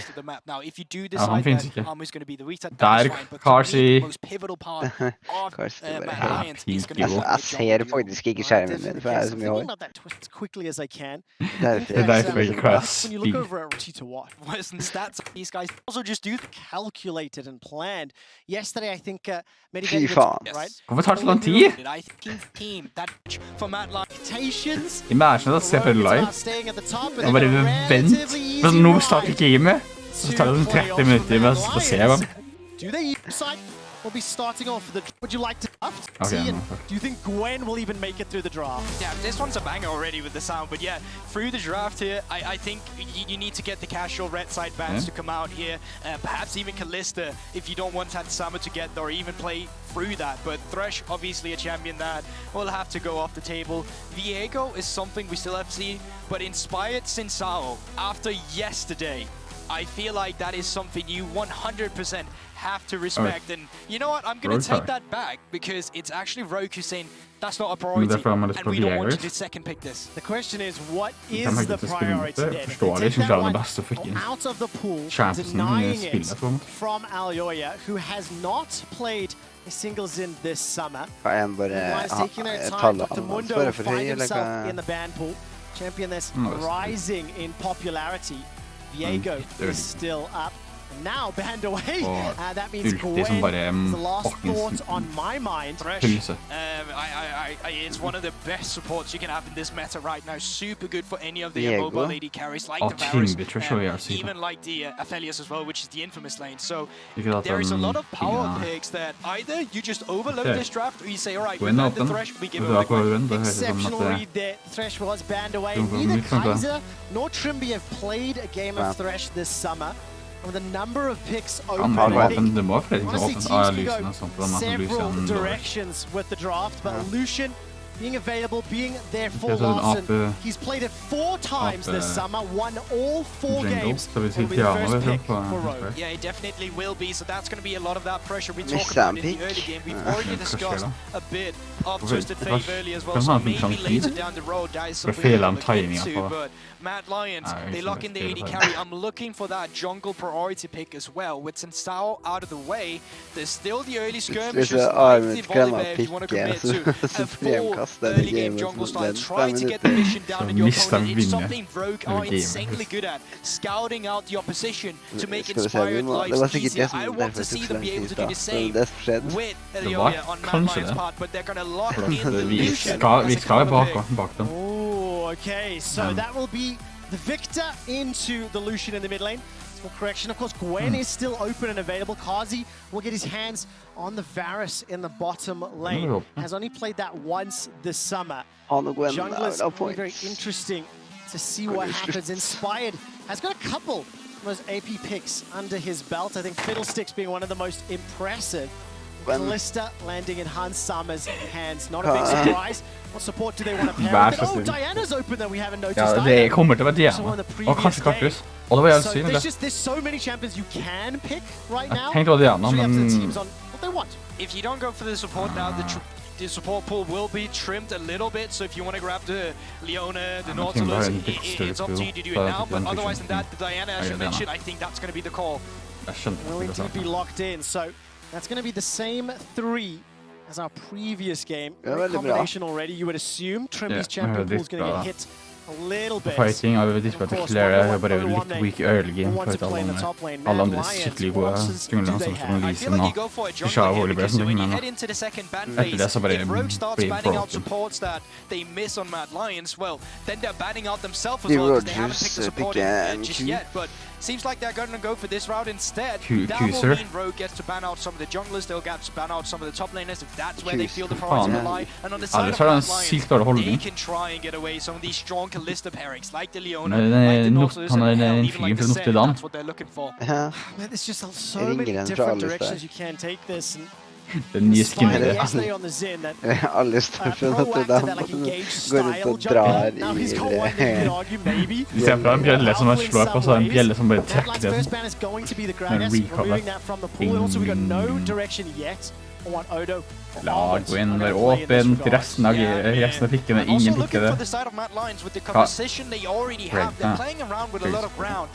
The Varus poke to come through, the Victor laser to keep your enemy at bay. So in the jungle, yeah, you can go for something that would accelerate it, like the Volibear that was just banned away, but you could also get something that creates a bit more space and helps facilitate this kind of playstyle you have already drafted for yourself with some disengage perhaps, if that's what you're looking for. On the side of Rogue though, with Diana locked in, you know they're looking for an AD top laner. You know they're looking for something to be perhaps just weak side with now that I'm reading into it, because Kalista obviously will demand a lot of resources. Nei, Camilla ikke åpen. Nautilus will not be allowed to go through. Do you have any ideas of what types of champions could fit the bill there? Sin is still open and available Jeg garanterer at den Six-bandet bare han samer som bare er lei, ferdig med Six. Kan jeg spille av det? Throughout this draft, and Lee Sin will be one of those champions. Okay, I always try to presume, try to understand where you're going with this, whether it's a surprise, whether it's something you weren't anticipating. So far, it's going to be Mad Lions now. First pick, either going to be this jungle or top lane. Yeah, I mean, you could even flex the Sejuani here if that's what you wanted to. That'd be absolutely crazy. I'm not expecting that one to come through, but I think you go for a jungler here and save that last pick for Armored. We've already seen one Trundle today by Mr. Sansara himself. looks like Elyoya is going to be on this early skirmishing jungler himself this time around to give them some extra brawling potential that we have already talked about. Kamera på skrå. That's when she starts to ramp up. And it just leans more into that zone control you were talking about. The Pillar of Ice is going to be so frustrating. Both carries will be able to use with that gravity field as well, and maybe give Mad Lions the space or the time to find whatever engages they want. There will be a Tom Kench locked in for Rogue. Will they throw that top or not? I see your hands. I feel like they're baiting us. I feel like they're baiting us, but this has popped up a lot in Korea as well, where you just go full health, just go armor in the runes and just some attack speed, and then you're good to go, basically unkillable. As a blind though, I think it can still be punished, but Trevor, they're going for it. That is going to be a Tom Kench top lane for Odo. I'm going to check with my stats team whether or not he's ever played that one. While I do, what is the last pick for Mad Lions? I mean, the range matchups into the top Kench is usually what you would like, so I don't know if they can go for that one yet, but Jace, as we've already talked about, is up into this one, and that would make it a bit easier, but if there's kill potential, I'm not too sure. We might need some more jungle attention up towards that side, but in general, Mad Lions composition, when you look at it, you look at those carry champions, and you decide they need items before they can start being proactive. On the other side of Rodo, Larsen on the Lucian, and Summer on towards the to facilitate that. There are reasons for you to be aggressive in the early game here. Wait for Inspired to become sick, then pull the trigger, because Mad Lions, they need a bit more scaling aspect in this one. Buy some time, and I also think when you visualize how those team fights will play out, I also feel like the team fights will need some time. You want the Chain of Corruptions, you want the poke from Varus and Jace. Will there be enough engage from Rogue to get through all of that zone control, all of that potential poke? We even have a different style of team composition as we're loading onto the Rift. Early game, do you think there'll be anybody that can get an advantage? It definitely be Rogue. You talk early game, you talk that composition. On the side of Mad Lions, it's definitely the extended team fight you're looking for. Just realizing my excitement. This is, of course, a rematch of the spring finals. It is also Mad Lions looking for revenge on Rogue, and is Mad Lions starting their campaign to playoffs against the top of the table teams. Let's hit the Rift. The top lane, and is this actually going to happen? A lane swap. So this is what they do. They throw their jungler and the top laner in towards an early invade to pretend that into ward. Han går fremover, Varde, så tror de alle sammen der, og skal gå Jace og overstege for å Varde på damers buff. Og når han gjør det, så dreper de, for det er de 3 syriske der. De antar at de går sammen. I am so glad that you are here to save me, because I see a top lane Tom Kench, a champion that has not been played since 2016 summer. Would you like to know what Odoame's record was that summer on Tom Kench? A little quick stat for you: 1 win, 1 loss. And that year, we saw a total of 9 TK top lanes. So this should be the 10. It's going to be that teleport. It is going to be the Ghost. And I don't care if it's interesting or exciting. I'm excited. I like to see what Odo can do on that champion. Yeah, so you're saying that matchup is just going to be decided by the toss of a coin with that 50-50 stats is what I mean. I mean, it is a very annoying lane to play against with Tom Kench, especially if you are melee. Luckily this time around armored on the range aggressor is going to have an easier time with this, but Tom Kench is actually one of these champions that has a really good setup. And when you take a look at his runes as well, game is paused. Det var som ståling. Gobble them up. Remember, he can eat champions by hitting patches quote, right? But how is it going to work in a solo? Able to run champions down, and even in Korea, like a lot of these so-called Armored's Jace today. For the time being, Armored a very small advantage you would anticipate. In the early levels, being able to push that wave out. A lot of sustain. You know, those kit already. Larsen pushing heavily in the mid lane again, as you would anticipate. The race to level 2, 1 out by Rogue in the bottom lane. So they're pushing forward as well. Overall, it's like an advantage here for Rogue, but again, kind of expected based on draft. Yeah, it is expected, and you can also see the adaptation the junglers are immediately making with this one. While Yoya started top side, he's still only clearing his jungle, only to go back up towards the top side again, because he's just not going to be having the priority from the bot side to actually contest any of these Drakes. Where you look onto Armored now on the Jays against the Katam Kench, that's where you have the priority, that's where you have something to play for. Yeah, have some tools to work with. And the one day always been recipient of a lot of attention from his enemies. And Spide will do that first full clear, make his way towards the river. Bottom lane pushed very far forward. So we've got a very quick moment. Just a reminder of the all-time head-to-head between these two teams. 11 wins, 8 losses. Jeg er glad for at det sto 8 wins, 11 losses på andre siden, for da vil jeg forstå det ut ifra den ene tingen. Hvis Rogue har 11 wins og 8 losses, så forventer jeg egentlig at Mad Lions kan ha hva som helst egentlig. It's also just the fact that I don't think you dive a Tahm Kench. With that thick skin he's got coming up, it's just super tough. It's basically like having to dive a champion twice and making sure you're not dying at the same time. So for both junglers, while this will be a bit stale in the early game, it's just going to be about full clearing it. Now when you hit that point of attack as Rogue, that's when you hit the level 6. That's when you can start playing around the bot lane, trying to attack Kasi on this Varus that's very immobile. He's paired up with Alistar, which is great to engage, but not so much when people are attacking you on multiple fronts rather than just one. So you're going to be able to have potentially Spide and Larsen dashing around. I think that Pillar of Ice from Yoya is going to be very impactful.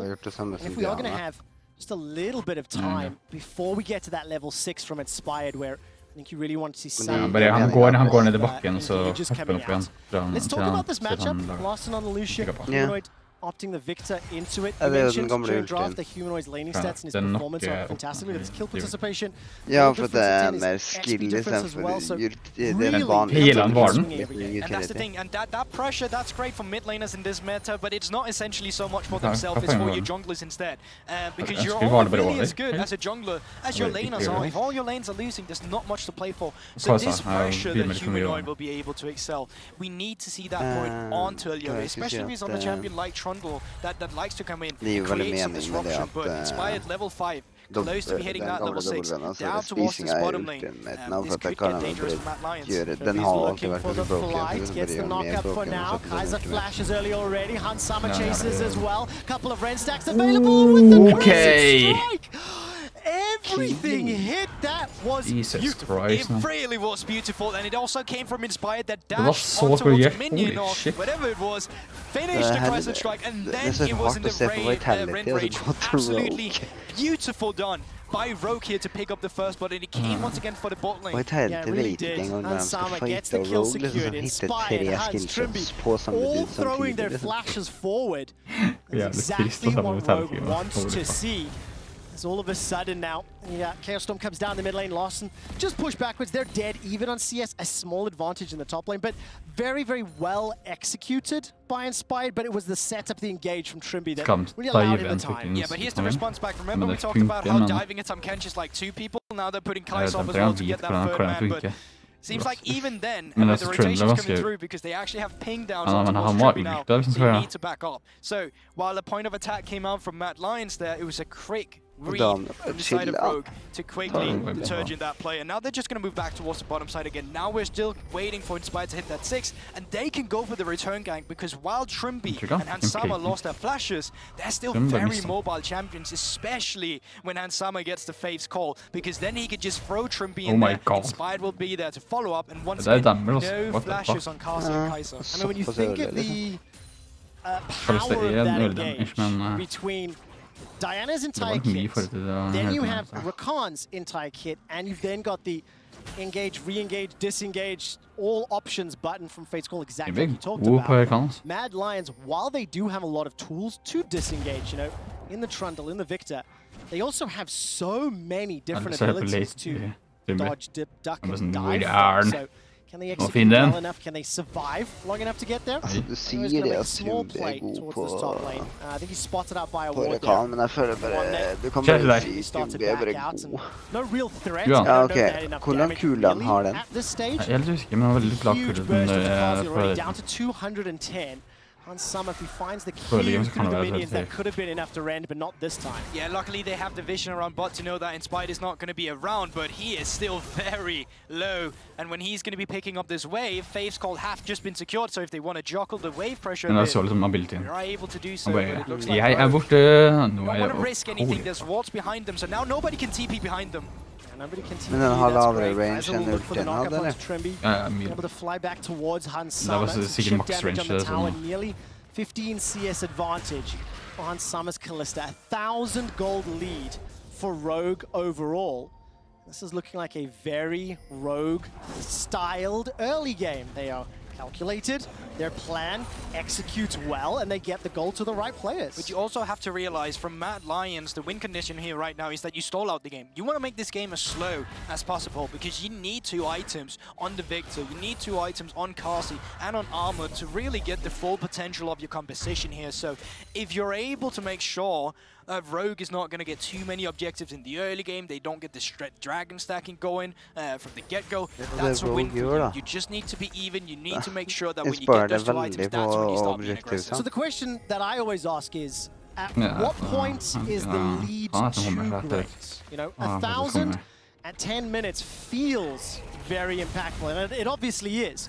But let's not discount the fact that Larssen has been locked in this mid lane. Humanoid is chucking out that ultimate on cooldown. Also now it appears Mad Lions may be able to pick up this first dragon. So, as you mentioned, Mad Lions do have the tools to stall out, but they cannot bleed or concede too much. Yeah, I'm gonna put it at like 3k. It's usually around 1 item extra from the opposing enemy team, where you're like, okay, this is becoming really hard to play, and to buy yourself even more time. It's actually Mad Lions that picked up the first dragon, while on the other side, Inspired did get that Rift Herald. So the next play to be made on the map will be on Rogue to see where do we put this play. Is it once again for Hansama or Trimby? Is it up towards the top side of the map? I doubt it. So I am expecting it to be once again about the bot-centric part of Summoner's Rift. Yeah, no doubt about it. Mad Lions do have 2 teleports available to them as well. And as we continue to just farm up the lane, we are going to set ourselves up some very interesting skirmishes and team fights. What role is Odomamne's Tahm Kench going to play during the team fight? Do you want to see him aggressively devouring enemies, or playing a little bit more peel when you look at this composition? How do you want to see it play out? I think it's definitely about peel. It's just super hard for you to get your passive down on champions that play from so far away, like the Varus and like the Victor. But now with Pink Ward in point, with mid lane priority, they are going to try and go for this little bot lane play. Kaiser, I wondered if he's calling for teleports or not. He stepped very far forward.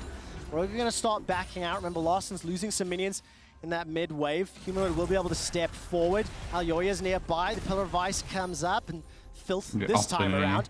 All of a sudden, Trimby and Hansama are on the hunt. Mad Lions playing respectful enough to not allow the dive, but they did lose a plate. Yeah, but they played it exactly as they should on the side of Mad Lions here. It's the fact that they were exactly as far forward as they could be. Kaiser there with the ultimate available with double TP knew, I can just step up here. If you overcommit, we're not going to be the team with the punish. Yeah, they absolutely would be. And Mad Lions are actually a team that have done this so many times this summer. XL, when they played Draven in the bot lane, kept going bot, gank after gank after gank, trying to gank in between towers actually multiple times.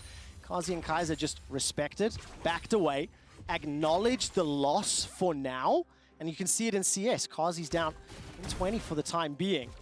But it has allowed Humanoid to farm up, and we know the impact that a Humanoid Q-slap can have in the middle late game. Now they're coming in with a new strategy, Rogue, though. They have the tempo advantage. They had the reset first. They had a hard time going for a Rift Herald play towards the bottom lane when it was a 2v2. But now they're moving Hansama up towards the top side of the map, and that is going to force a response from the side of Rogue. But their response is going to be delayed. So because of one rotation here from Rogue, they're actually just going to lose one wave. It's not much, but it's something you get out of these tempo priorities you can play for. Trimby needs to be a bit careful here, though. He's got the flash available as well as the quickness. As long as Mad Lions are chasing him, it may allow some damage onto this mid tower. Where is Inspired for now? That Rift Herald's going to start to time out very, very soon. Humanoid's backing from the mid lane, and now he's moved to those Australia lanes. Rogue will walk straight over a ward. Madline's fully aware of it. That's a red ping from Humanoid. He's holding on for now. I don't know if they fancy themselves the engage. Kaiser's got that ultimate available to him, stepping forward. As Rift Herald is summoned, here comes Humanoid, here comes Armut as well. There's a double TP. Inspired not quite ready for it, no support for him. He flashes over the wall to run for his life. Odoamne's in the fray too. Nobody's gone down yet. The Rift Herald got a couple of plates, but didn't take the tower. While that's going on, Larsson's in the mid lane. Yeah, that's the thing, and they just put it in the wave there. They know they're spending a lot of resources from Matt Lions with the double TP to come in. So Rogue, they decide to call off the play, and they're actually not completely done here. Trimpy has the quickness, is in a ward. He's in a bush with no vision here. There's no support from anybody else. That's the quickness, the knock-up, the charm, flash away from Kazi. He's already taken down. Next on the list is Kaiser. Ultimate available to him. Throws that out underneath the tower. Trimpy tanks 2, backs away. Odo's got that grey health to play with.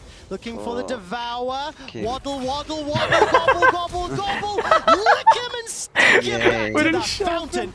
Odo picks up the third kill for Rogue. I have absolutely no idea what that just was, but they are picking up the plays while they still can 30 seconds until they fall off, so they stick around for the extended play. As soon as Larsson put the pressure in the mid lane where he was getting resources and played for himself, Matt Lions, sound the alarm, we need to stop him. And because they put so many members immediately down back towards the mid lane, back towards the bottom lane, it left Kasi and Kaiser open as a point of attack, and Rogue, they equalized on it. Man, it's 3,500 gold. Rogue are now taking some plates. Inspired starts the fight here on Alioya. Here comes Odo to save the day. Still trying to chase. Kaiser has jumped in as well. No further follow-up secure, but Mad Lions, they started off that fight. The teleport was committed by Humanoid and it ultimately gets punished. Trimby, no quickness, no flash. That does just yet. And Mad are being pushed back. It is a strong, strong advantage. The Dragon has just spawned. It looks like Rogue will be able to even that one out. They are in control at 15 minutes. Once again, they are, and I don't even think they need to call hands down for this one. I think they just straight up start this one. But it seems like they're still a bit too hesitant to get this one done. They want to go for the towers first. There is no tower taken as of right now.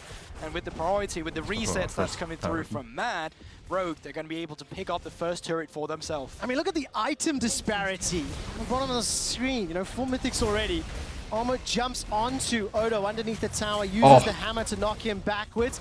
Odo jumps forward, gets the tongue lash out as well. And Devour will be able to do a lot of damage. Not enough for the kill just yet, until finally it goes down. Inspired is the next target. Alioya chomps him down, hits him with that pillar. That's the first kill for Mad. They've lost themselves the top tower. They're about to lose this bottom tower. And Rogue are now bullying Mad Lions back into their jungle. Yeah, they're not completely done with this one either. It looks like they want to go for a skirmish and Humanoid. All right, Humanoid's got the ultimate available to him. He's ticking away onto Hansama, who's used the rend already. Larsson threw out the culling. And it is just it feels like an elegant series of plays here from Rogue. It's been, you know, you can behold it, you can witness it, you can savor it. You can, and then sometimes there's something in it is Inspired that dive while you're committing a play for the bot side, but outside of that, yes, I'll give it to you. You can definitely see that Rogue, they're very calculated, they're very meticulous about how they play. With Handsome up towards the top side, moving into the mid lane. Now priority here while we go for bot side play. And Gullborg, you called it as well. The fact that Rogue made that move first, also they had Rift Herald, so an additional tool to play with, gave them this very large advantage, and we're beyond the 3,000 gold terror window. That's what I'm going to call it, that we talked about. Mad Lions wants time. They need items. They want some team fights. They may get themselves one. No teleports available. Actually, this may just be another dragon going the way of Mad. Rogue can pick to fight on Soul Point when they've got an even larger advantage. Yeah, in general, ever since the changes came through with the turrets, with the gold, how snowbally this meta can be, Drake aren't really seen as win condition that often. Especially because there is the chance that you're going to roll Cloud Drake, and it's not helping out too many compositions. So you go for the Rift Hell, where you can get yourself the gold in the outer turrets. Then if the game does come to a late game, well, if you're ahead by the gold, you should, realistically speaking, be able to get the rest of the objectives again. Then. And yes, the game will be longer, but you will have to lead them. Yeah, and that's definitely Rogue's sort of approach to this game. 17 minutes in just a few minutes time, they've ballooned that advantage even further. And they're going to look to take down the second tower here. The minion wave is being pushed in. Inspired is shadowing this duo as Larsen is clearing out some vision behind the river. Trumby, no flash available to him, gets headbutted backwards. Inspired's jumping forward. The quickness comes out, and that's a lot of damage. Fate's call. That's going to be shot backwards, and in fact, Kalista and Sama is taken down. Mad Lions get the tower, but they lose their AD. Kazi not going to be able to find the kill with that piercing arrow. Aljoya pushes forward. Mad, they're not done yet. And that's super overzealous as well. Even with the Fate's call, you should never let hands be picked up in that position. Odo should be able to go out of this one, but with the priority and with the tempo now over on Matt's side, they are the one responding in turrets. They're going to be the one pushing in mid lane now. They're going to be setting up the favorable vision, and they're going to crawl their way a bit back into the game. Not to the point we've won yet, but to the point where they remain competitive, which is what you need when you have a team composition that's scaling a bit more. Yeah, but the thing is, while on numerics and statistics it may be competitive, remember your own quote.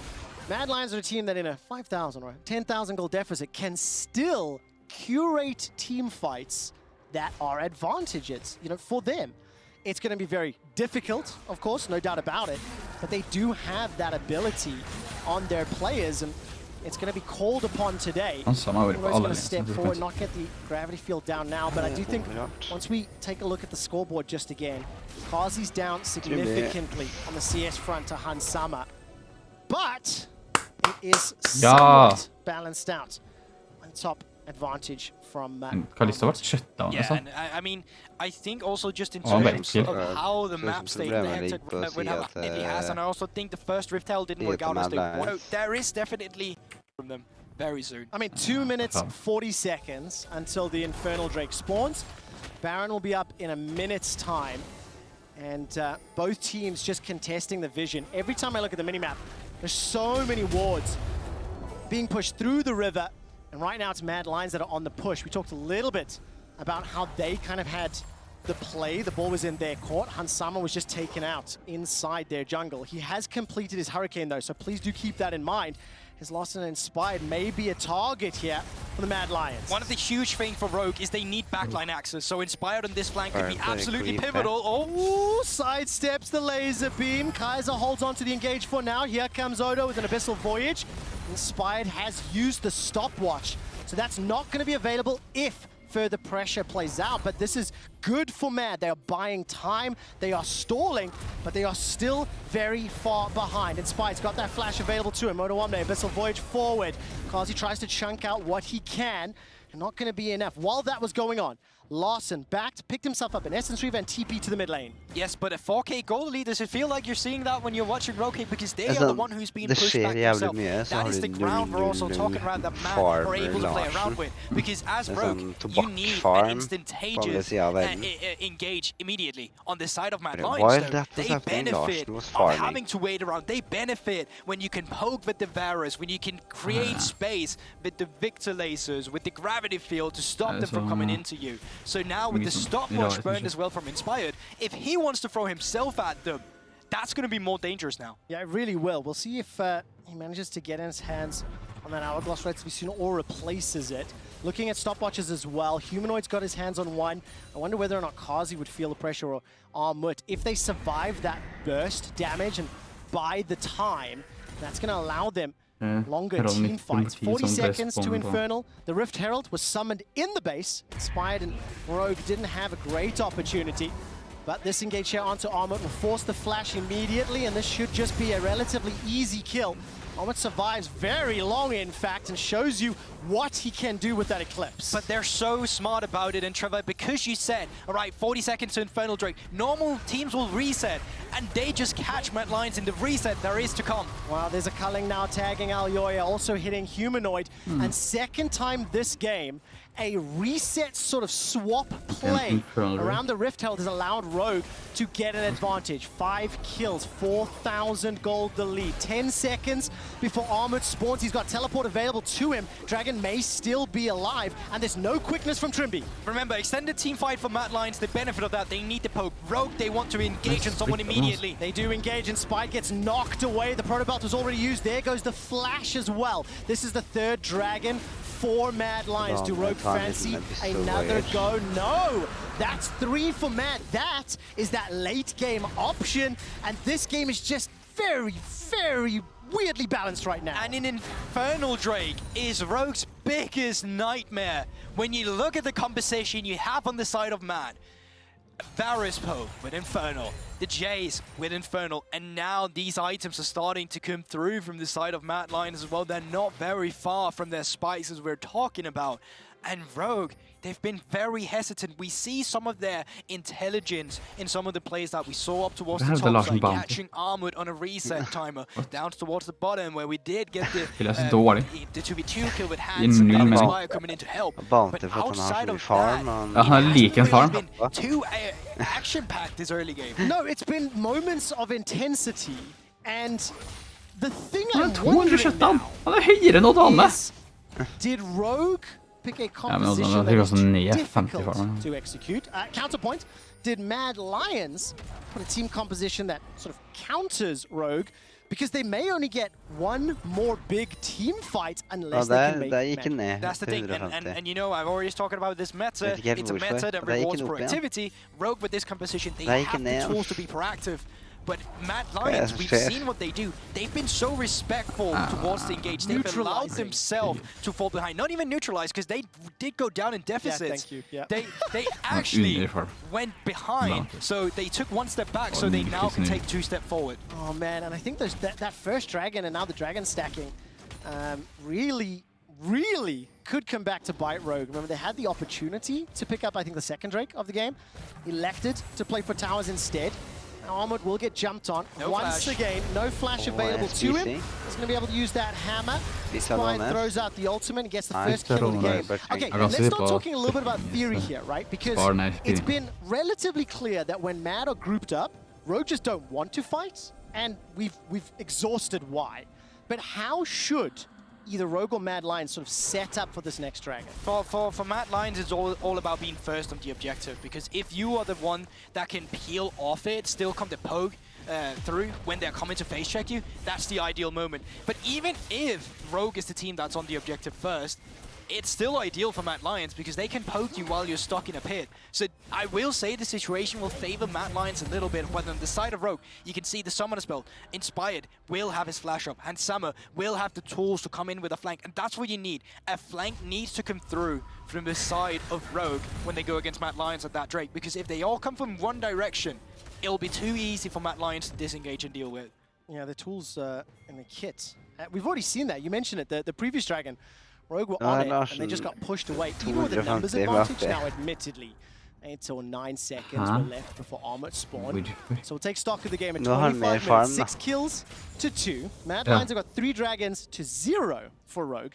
And despite that 6,000 gold lead, it feels to me like it's Mad Lions in control. They seem to be dictating at least the bigger picture of the game, but it is Rogue that are making more plays more often. Yeah, you can definitely see how much of the map they own as well. This is still very much Rogue that's pushing it forward. But at the same time, I want you to acknowledge that is Mad Lions handshaking that. Armors has set up a freeze for himself towards the bottom side of the map because that's not going to be a point of attack yet. They all need the priority when Drake spawns, not sooner. 1 minute, and the third item picked up here for Hansama. He's got himself the Bloodthirster. Hourglass was completed for Inspired. You're a mana for Armored to complement the Eclipse, still waiting for that upgrade on Kazi. And the vision that has been set up from Rogue, I think the observers are toggling through it, will give information. Mad are now starting to challenge it.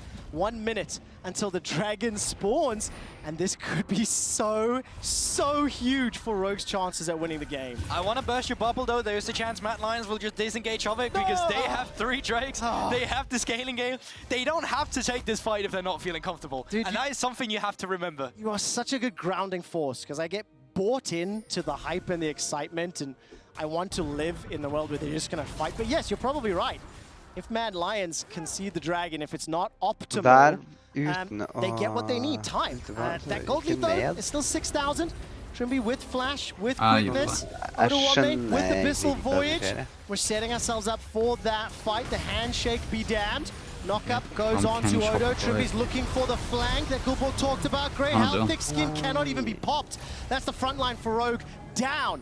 Mad Lions just waltz into the river, get themselves some fish for dinner, look for the soul as well. Yeah, that's the thing, but they're still out on the flank, but they're spotted out now, so they're going to be turned on. Oh, that shock blast was gigantic, and Spide and Tribby making their way out. Larson forced to flash, but not after, losing 50% of his HP. Fate's call from Hans Sama sends Trimby forward, still has that quickness available to him. Inspired still has the ultimate, but it is going to be effectively 3 versus 5. Larson can TP in, the Dragon's down to 1700, the engage catches 3! That's gigantic, but there's not enough follow-up, there's not enough damage. The Dragon is secured by Mad Lions. They get the soul. They get themselves another kill. And despite Larson picking up 1 after the TP, it is Mad Lions in a gold deficit, a kill deficit, a tower deficit that gets the soul. That is just crazy. Not only that, they should be able to pick up this team fight afterwards, go for the Baron as well. And while Odo is doing his best at keeping them at bay, it's just not enough. Elyoya is still alive, Infernal Drake, and they should be able to go for Barry Nasher. Oh man, what an interesting game. And I think 4 rogues sitting at the top of the table. The draft that they've put together with this Tom Kench top, it hasn't yet shown me how it should execute, but I think more credit to Mad Lions for how they played their fights. How nice of a fresh breath of air is this to see Mad Lions like this again? Because usually the words I would have described them after seeing them the past 2 weeks would be disjointed, uncoordinated, and unreliable in the late game. This time around, that is none of that.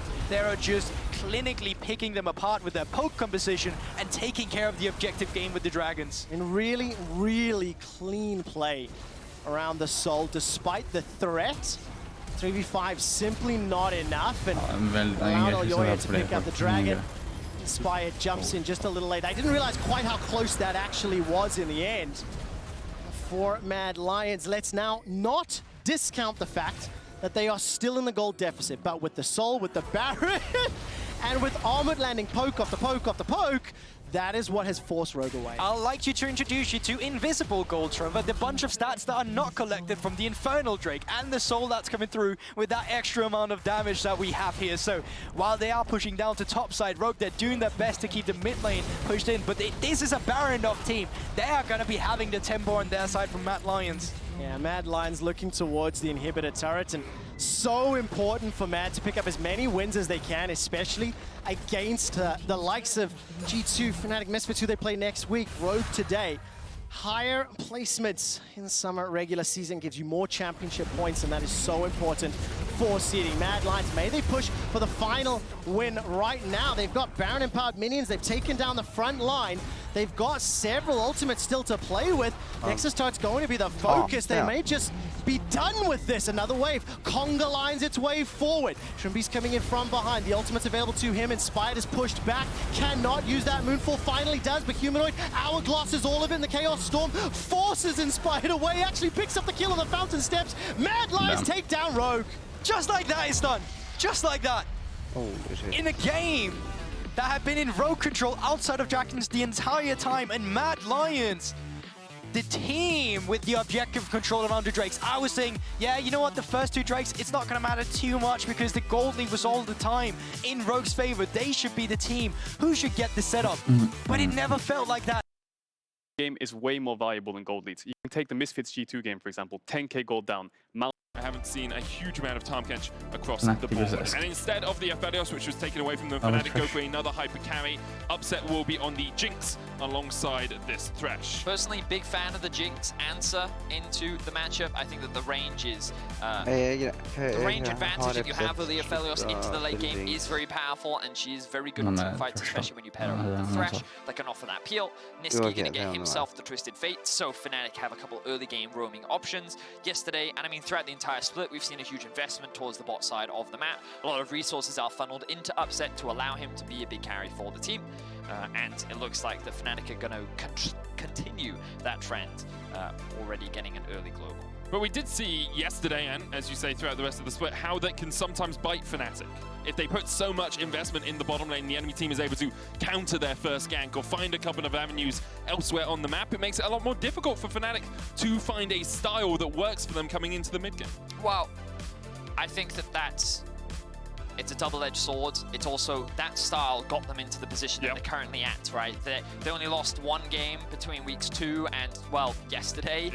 So, you know, while, yes, one of the best teams in the league was able to punish it, very few other teams have been able to do the same. So I don't think they need to dramatically change their style unless teams really start to figure out how to punish it, and that's going to be the big question for SK. They've decided to go for the Syndra answer into the Twisted Fate. Should be able to get Prio in that lane, also has a lot of potential kill threat. We now want to see a pretty aggressive jungler paired up with this Syndra, and I was going to say Lee Sin, but of course Fnatic now banning that away, respecting that possibility of how powerful that mid-jungle 2 versus 2 could be. Now looking at other potential junglers, because Olaf has taken off the board, Xin Zhao, Lee Sin. Volibear? Volibear could very well be a solid response. We'll see if Treats decides to go for it, or whether he goes for... Oh, okay. I'm assuming this is Nocturne jungle. Nocturne top lane really has fallen out of favor, but you can see that SK have quite a few flex options here. I think the Nocturne doesn't have the strongest early game present, but when paired up with a Syndra, you do have a couple more options at your disposal. Let's now see how Fnatic answer, because SK... Rengar? We are going to get the Rengar from Fnatic. No way. Is it going to be a Rengar jungle? We're going to get a Rengar jungle for Whippo. Oh, this was all part of the plan, Medic. That's what it was. Playing it all those he was playing it top. It was all. He was setting up for this. This one moment. He was actually a Rengar jungle one trick this whole time. Now his power will be truly unleashed. Okay, Rengar jungle. I mean, I've only ever seen this.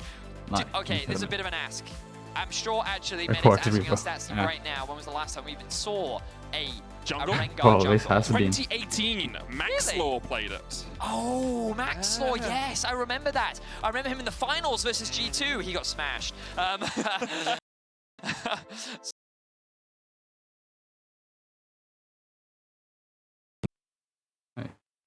Apropos int.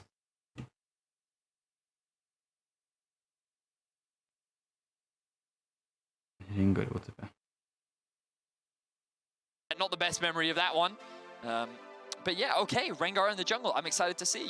I'm actually really interested to see the Tahm Kench going support here as well. Yes. It's I'm looking across some of the solo queue data we have, and it's actually only been played support about 10% of all solo queue games on 11.14 or 11.15. So a lot rarer to see it in that role, but of course it does still do similar things, just on a much more delayed cooldown in terms of the Devour to save your AD carry. Well, as an answer into the Thresh, it was often good in terms of the consume to then, you know, gobble someone up, right? But now that you don't have that, I'm curious as to what the matchup will look like. A lot of things for us to learn in this game. We're going to get to see the Lilip on his Tahm Kench support. We're going to see Nocturne jungle, which we don't get to see a lot here in Europe. We're also going to get to see Rengar jungle. A lot of interesting things. We'll keep track of them as we progress throughout the game, but as a reminder, a very important game for both these teams as we get closer and closer to our final week of the LEC. Yeah, SK really need to pick up wins in every single game they've got left. Currently sitting at 4-10, Fnatic fighting for first. Let's see who takes the win.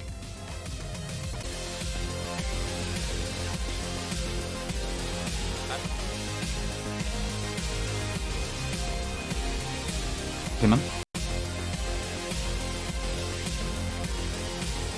Yo.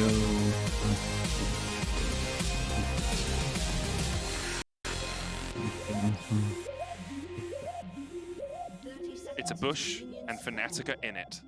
This has a name, Vedius. It's called the Fnatic Bush. Now, Hylissang has flash, has probably gone for the hook level 1 here. Niski poking his head around the corner, and if you put a ward across this, all on Niski being a little bit greedy there.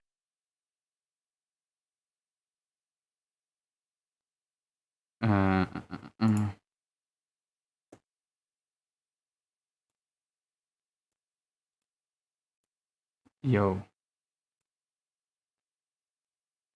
Simon? So you?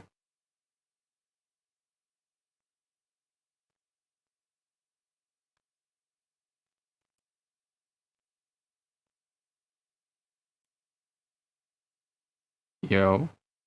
Yo. Yo. Yo, okay. So like, no.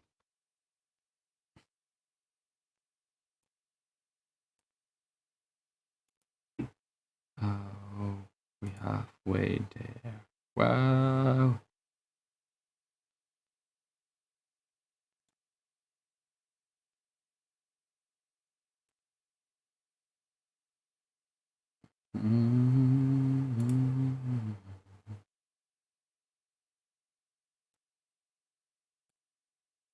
Ok, kan du komboe?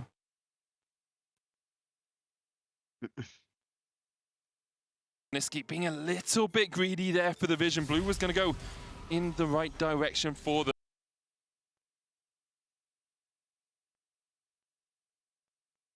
Ja, ok, ja.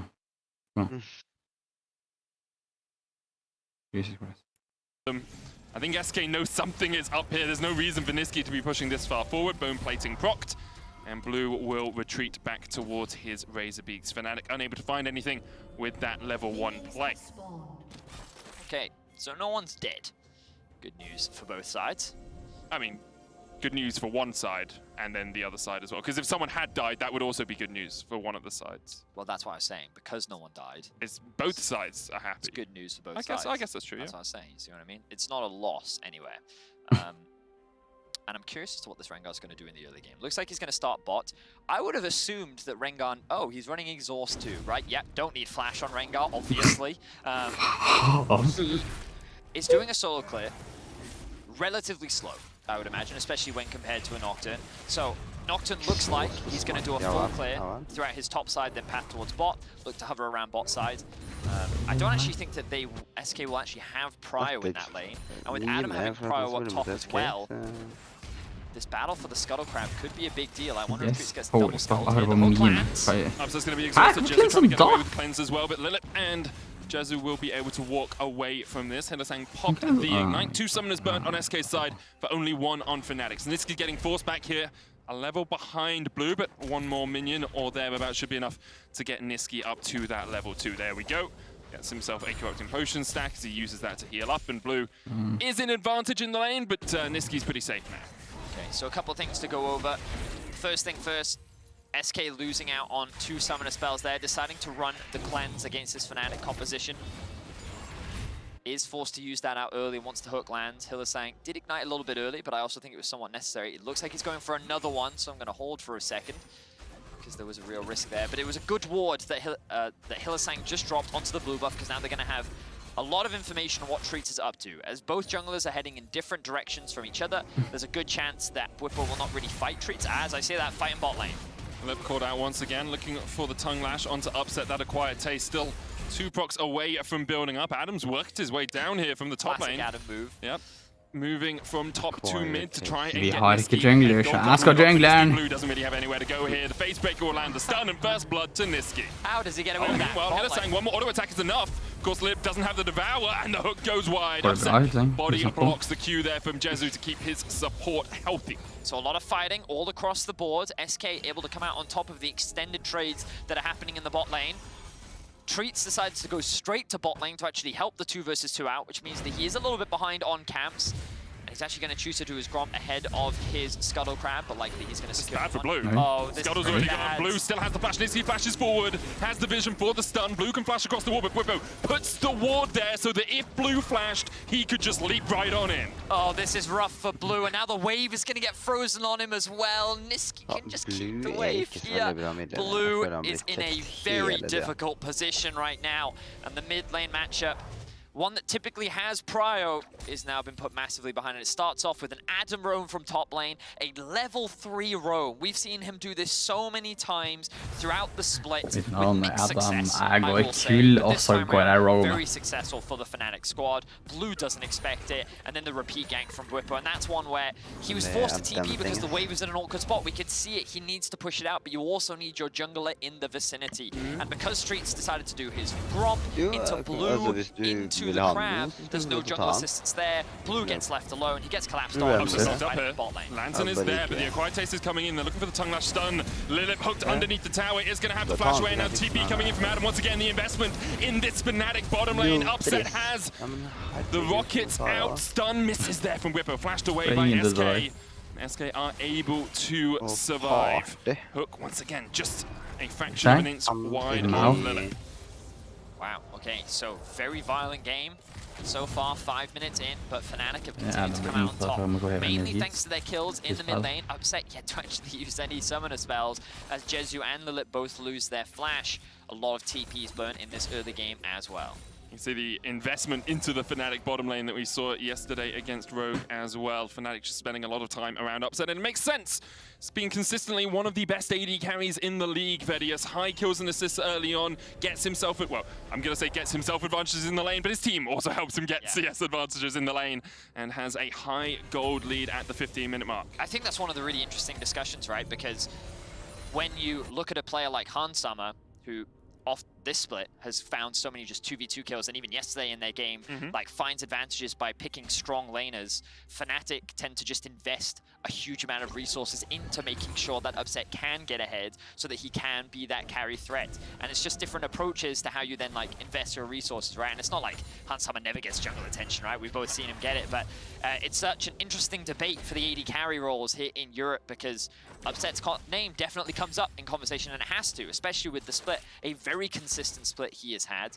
And while the resources do get funneled into him a lot, he works with them, and he does very well with them, and that's why Fnatic is currently sitting very near the top of the standings at 10-4. So had a very impressive split, and Fnatic having an impressive one alongside him. Wepo now hovering around the top side of the map, just covering for Adam, making sure that he can push this wave in, maybe finds a kill. Jax with good body slam there, interrupted Whippo on the jump in, has to flash away to get himself back under the tower, but here comes the Destiny, and Jenax is on the wrong side of this one. Niski waiting on the gold card. Jenax does still have the cask here. Let's see what they can do. He's going to try and clear out the wave. If he can, no one tanking up the tower yet. The plate about to fall. Here we go. Showstopper in, dodges the cask, and Jenax falls. Really patient stuff there from Fnatic. Yeah, very well played. Notice that Niski stuns, also then throws out the cards, tries to get as much damage as possible, because then he can get another rotation of the stun card out. They're waiting for the Q to pop from Jenax, and then once it is, all engaged. Nice dive, well set up. SK, of course, make the cross map happen, and they secure themselves the first Drake of the game. Whippo is going to steal away the red buff. Just goes to show Fnatic don't spend all their time bot lane, and they are willing to give a little bit of help to Adam where they can. Good gank, good utilization of the Twisted Fate ultimate. Fnatic find themselves now with a nearly 3k gold lead, only 7.5 minutes in. Yeah, Fnatic in such a strong position. Niski being ahead just means that he's able to roam around so easily on this Twisted Fate. We've already seen him Destiny up towards that top lane to help Adam against Jenax, and now we'll see where he uses that next Destiny. About halfway off its cooldown. And for the moment, SK rocked back on their haunches a little bit. No real lane having an advantage for them. Perhaps you could say Jezu being able to go even with Upset in this bottom lane, only about 6 CS or a wave of farm behind. Yeah, I was hoping for a slightly slower early game so we could explore how this Tahm Kench works in the bot lane, but it's just been non-stop fighting, exchanges back and forth. I think you can see that in extended trades, Tahm Kench clearly has a lot of power, but that's nothing new really. Tahm Kench has always been quite powerful, especially if he's able to get those acquired taste stacks up. But because so many summoner spells have been burned, so many TPs have been invested, I think we haven't really gotten a clear representation of how the champion functions in the bot lane. They may find a pick on a Hilly. Bomma. Den bomma till henne. From the Abyssal Voyage. Now the turn is on. Lilith will be able to walk away from Hylissang. God damn it, de var dårlig ass. Holy shit. Tahm Kench very tanky, very difficult to take him down easily unless you have something like the Jinx or even the Rengar there to burst through his thick skin. 6 out of no flash. Adam's already used the Haymaker. He's knocked back, and that fear is going to land as well. No shield available for Adam. Jenax gets SK's first kill of the game. Nicely done. This could be an opportunity for SK to get themselves the Herald. They can shove in top. The problem is Blue underneath his tower in the mid lane right now, and Whippo is hovering around the top side. That ward on the blue buff will spot him, which means that SK, while initially off that pick you'd consider a play, the problem is you don't have the prio that you need and the numbers advantage that you typically want to leverage here. So they're not going to commit to the play for now. SK, good pick, but it's not really going to result in a huge amount. Of course, for SK, every single game matters so much right now. Sitting at 4 and 10, 9th in the standings. But if they are able to pick a couple of wins up in their next few games, they could rocket up. However, the level of opponents that they have to face is pretty daunting here. Of course, they have Astralis day 1 next week, but then Misfits and Rogue to round out, and they really need to win every single one of these games if they're going to have a chance of making it into playoffs. They're getting close to the, they also need other teams to lose. Oh, they do, they still do, because Astralis still play Vitality, XL still play Astralis, so one of those teams is going to get up towards that 7-win mark. Exactly that. So SK, it's a very difficult task, and that's also why a win today could make their future road so much easier. The early game, Not looking great. They do still have some late game options though with this Aphelios. We have a lot of champions diving on top of this champion as we see Niski already roaming to top once again. Going in with the Destiny. We talked about his ability to roam around the map. Not much that Genex can do in this situation. No flash, no ult, and no hope in hell of getting out of this. I like how Fnatic is just playing around the Treats clear window. They know the Treats is going to be on the bot side of the map, but now we see an all-in bot, very risky. There's the hook. Lilip tries to go in, but the box comes down. The thick skin is being popped. Jezu puts the damage down with his ultimate. Hylissang is able to walk away alongside Upset. Of course, neither of these AD carries have a heal, so all that damage sticks, and you don't have that opportunity of saving your support if they go low. I was a little worried about that all-in commitment there from Lilip, but he did have the exhaust available to him. He did also have a different summoner spell that I didn't quite catch. I think he did actually have heal. Cleanse. It was cleanse, but I think he did have a different summoner spell, which is why I think he went for the all-in. He felt like that he had that summoner spell advantage. And was willing to in the end, no one ends up dropping. They also did have Treats on the bottom side of the map, so if things did go really badly, there was the possibility of the ultimate as well. So, overall, pretty positive trade for the SK bot lane, but again, they're not really able to convert it into anything. Yeah, the issue is the team is 4,000 gold behind right now, Betty. Like Fnatic, even though they haven't been perhaps as bloody as they always are, they have got 4 kills in 11 minutes. They're looking for more as Niski ghosts into the mid lane. Blue caught out, but Lilip is on his way. There's the Abyssal Voyage. Blue should survive through this if Lilip had invested the Devour. Didn't even need it to walk away. But Fnatic just putting the pedal to the metal. I've already taken 5 plates in that top lane, now looking for some in the mid lane. Whippo has the Rift Tower to put down whenever they want. They'll try and get another plate out of this tower before they invest it. Blue coming in. Won't be full HP as he TP'd a little bit early there from the fountain. And so much of the advantage that Fnatic find themselves in is thanks to the early investment into mid lane. The Adam roam down to mid. Oh, as we see a good gank. Hylissang, no flash, of course, no heal on the AD carry. Hylissang goes down. Whippo looking for the thrill of the hunt. They eyed the Tiger as he dives in. And on B4, Whippo tries to get in, but Lilip able to pull him back. Blue takes the kill, and here comes Genex. And just as we were saying, SK couldn't find anything. Fnatic give them 2,000 gold on a silver platter. Why did Whippo choose to re-engage that? The Eye of the Tiger, it's the thrill of the hunt. Diving into the jungle of your rival. Adam did have TP because of the darkness. Obviously, you can't. They did have a ward there that he could as well. I wonder if the fight was already lost at that point. Yeah, I'm going to need a replay to see exactly why they decided to recommit to that fight, because the second the Thresh died and that TP flank was coming through, maybe that's what they didn't see, the Genex TP on the backside. Let's have a look back and see exactly what happened. So, Hylissang's just clearing out of wards. The 4-man collapse comes in. Well, Blue's a little bit far behind, so it's 3 versus 2 here. Good damage out from SK, easy pick. Yeah, and at this point, the TP comes through, but they should see this. Upset should see this, and they could TP now. But they decide not to. All right, well. It's been hooked up there. Has to flash away. TP coming in from Adam. Niski. No, it was Adam TPing. Adam, yeah. As the Rift Tower now goes down, as the Fnatic try and invest a little bit of gold into Upset on the bottom side of the map. But as you say, a little bit strange from Fnatic. They will still get themselves a few plates. 15 seconds before that time it ticks over, and those plates fall on the ground for free. Upset gets 4 out of this bottom lane, and with 10 seconds left, I don't think he's going to have enough damage. Well, he might just about have enough damage to chip through this tower. Yeah, I think the biggest thing is that there's no one to contest it here. He gets it. So he will secure that tower. Of course, Fnatic already getting that first tower up towards the top lane as well. You can see that Jezu, thanks to the early kills he was able to get, still actually ahead in gold of Upset. The real difference is coming from the top laners, with Adam being able to secure all plates in the top lane, also getting those early assists. He's in a very powerful position, but that gold gap has shrunk from 3K to 2. But Fnatic still find themselves with a lead. The big thing here is, though, the SK, they do have 2 Drakes under their belt. And I'm thinking a lot about scaling. It's one of those things where Rengar in team fights, how do I feel about it? Don't have time as Adam's getting ganked again. There's the paranoia as they look for Adam. Haymaker comes out, that's a lot of damage, but it's not going to be enough flash away. A good face breaker there. Whippo coming in with a Thrill of the Hunt as well, but Treats doesn't have the mana. There's the showstopper. Adam releases the high a way out of there. Manages to use Treats as an express train to safety, and Whippo gets the double. Great patience there from Adam. He knows that his mid jungle is on their way, and they're able to keep them alive. Knock up onto upset. He manages to get on towards the lantern as Jesu looks for the damage. Moonlight Vigil coming out, but Hylissang's the only one to take it up. Lilith still has the thick skin, so should be able to survive this upset. And Hylissang forced away from this bottom tower. Jesu flashing in. The stopwatch, the cleanse.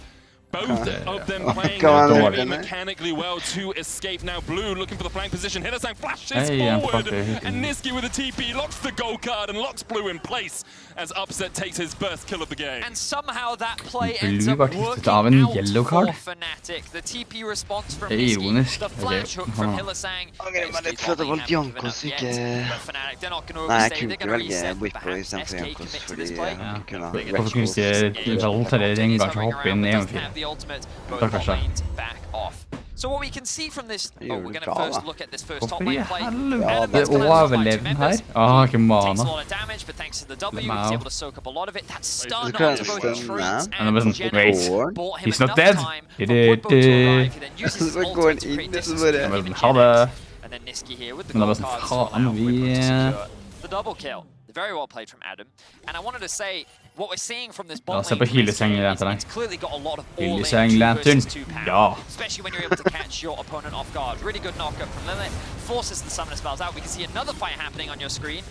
Du må ta vekk noen kalorier før du... Survive Scatter the Weak coming across the wall, and I think we can go back to the alive action as SK are going to start setting up around this next dragon. You said it a little bit earlier, but he has 2 dragons already in SK's inventories. It's a Cloud Soul, so not the most impactful in the world, but I will say, with a Tahm Kench and Nocturne, that Cloud Soul could pay off dividends for SK. Having a shorter cooldown on the Devour, of course that being changed from his W to his ultimate in recent patches can help you out, especially when you're playing against a comp that picks you off pretty effectively.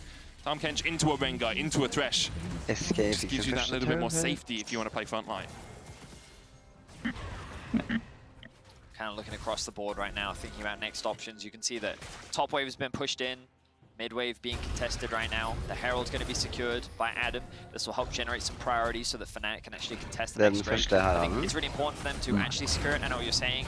Like perhaps they don't want to give it up, but Ultimate's really valuable for them too. You know, Thanks, Fate, Rengar, the set as well. So I think the movement speed as well on a Rengar, kind of scary. It is very scary. So I definitely think it's something that they don't just want to give away. It's something they can generate a lot of benefit from. But also could give them an opportunity to fight. They are 4k gold in the lead right now. They are much stronger than their opposition. And there's the Rift Herald. There's Hylissang. There's the hook onto Janax. Just spots him out in the bush. The ward outside of it, just catching Janax. Yep. Hylissang with the hook finds the kill on the SK top lane, and now with the Rift Herald charging in. This will be Fnatic not only getting the dragon, but also getting a tower and a kill to boot.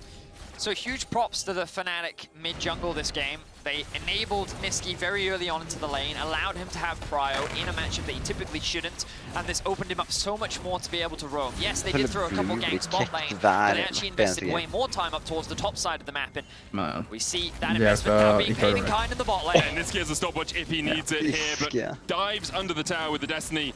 Whippo with the thrill of the hunt is looking for Blue as well. The might use that as his cue to take the wolves away instead. Whenever I see a Rengar, I always get excited. Like, something's going to happen, but we're deciding just to kill some dogs, and as a cat, that makes sense. They are mortal enemies. At least in lore of days gone past. So Fnatic in such a great position right now. Heal burned from Niski. That was pretty greedy, mate. Yeah, not really greedy. I think he was trying to set up a play with Lilip, but he... Treats is in the area as well with Paranoia. Yeah, but still, overcommits a little bit there. Hylissang not able to connect onto Lilip. Now the re-engage. Hylissang, no flash. No way out of this, doesn't really have the box of It's going to hit him up, and Treats now with the blast cone will go in as well. Lilip in the middle of 3 members of Fnatic. Jesu coming in with the Moonlight Vigil. Adam with the showstopper off towards the back. Oh my god, Adam, you're so mean. Look at the damage on Blue. Niski almost falls. The stopwatch will keep him alive. And in the end, Blue will kill him off. Whippo now diving onto Treats. Mega Inferno Bomb will do some damage. It was the Mega Death Rocket there from Upset. Is able to take out one in response. Adam's still waiting in the bush here. Lilip's going to face check into him. And in a support versus top lane matchup, the support doesn't tend to win, but Little with a good sidestep into the Devour, into the waiting arms of Gen X. SK able to kill off Adam. That was 4 kills, I think, for SK. Everyone died there except for Upset. And once again, a couple more question marks around the commitment to this fight from Fnatic. So you can see they have 4 members bot. Upset is nowhere near the fight. They're kind of dancing around Lilith saying, hey, we can commit to this. This is a 2 versus 4 initially, remember. Gragas is dead, but they get an initial pick. And if you trade 1 for 1 here, that's pretty good. But then you realize that Fnatic split up. Their focus is divided. Niski doesn't want to commit onto anyone. Adam is on the back line. And then Niski's forced to flash away from Lilith. But then he puts himself into 1 versus 3. Now only Bwipo in a 1 versus 4.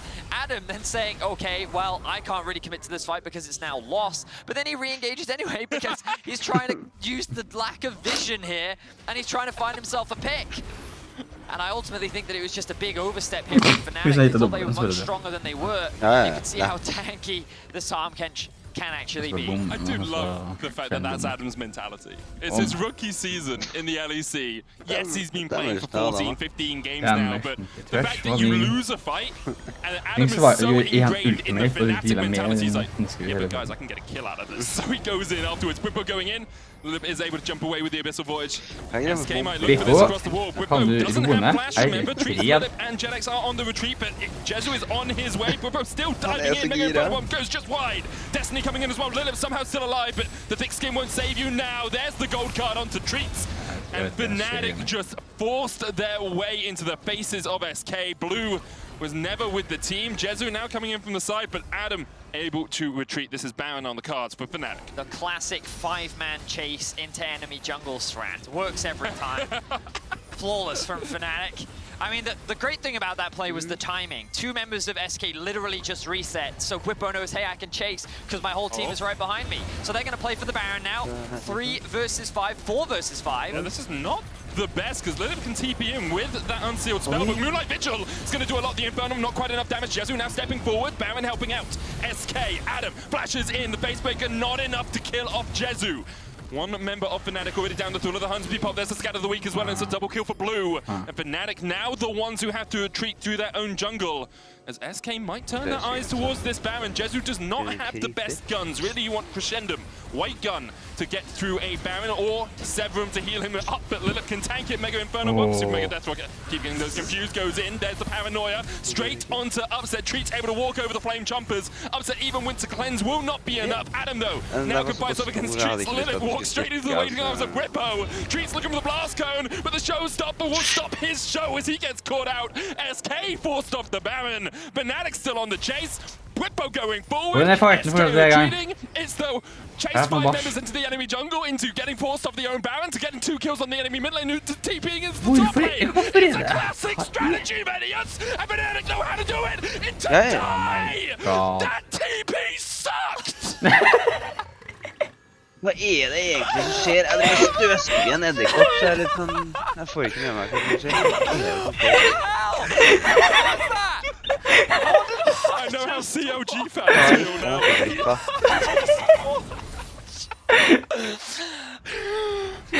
I'll give you this. Both teams are persistent. They are persistent. I will give you that. What?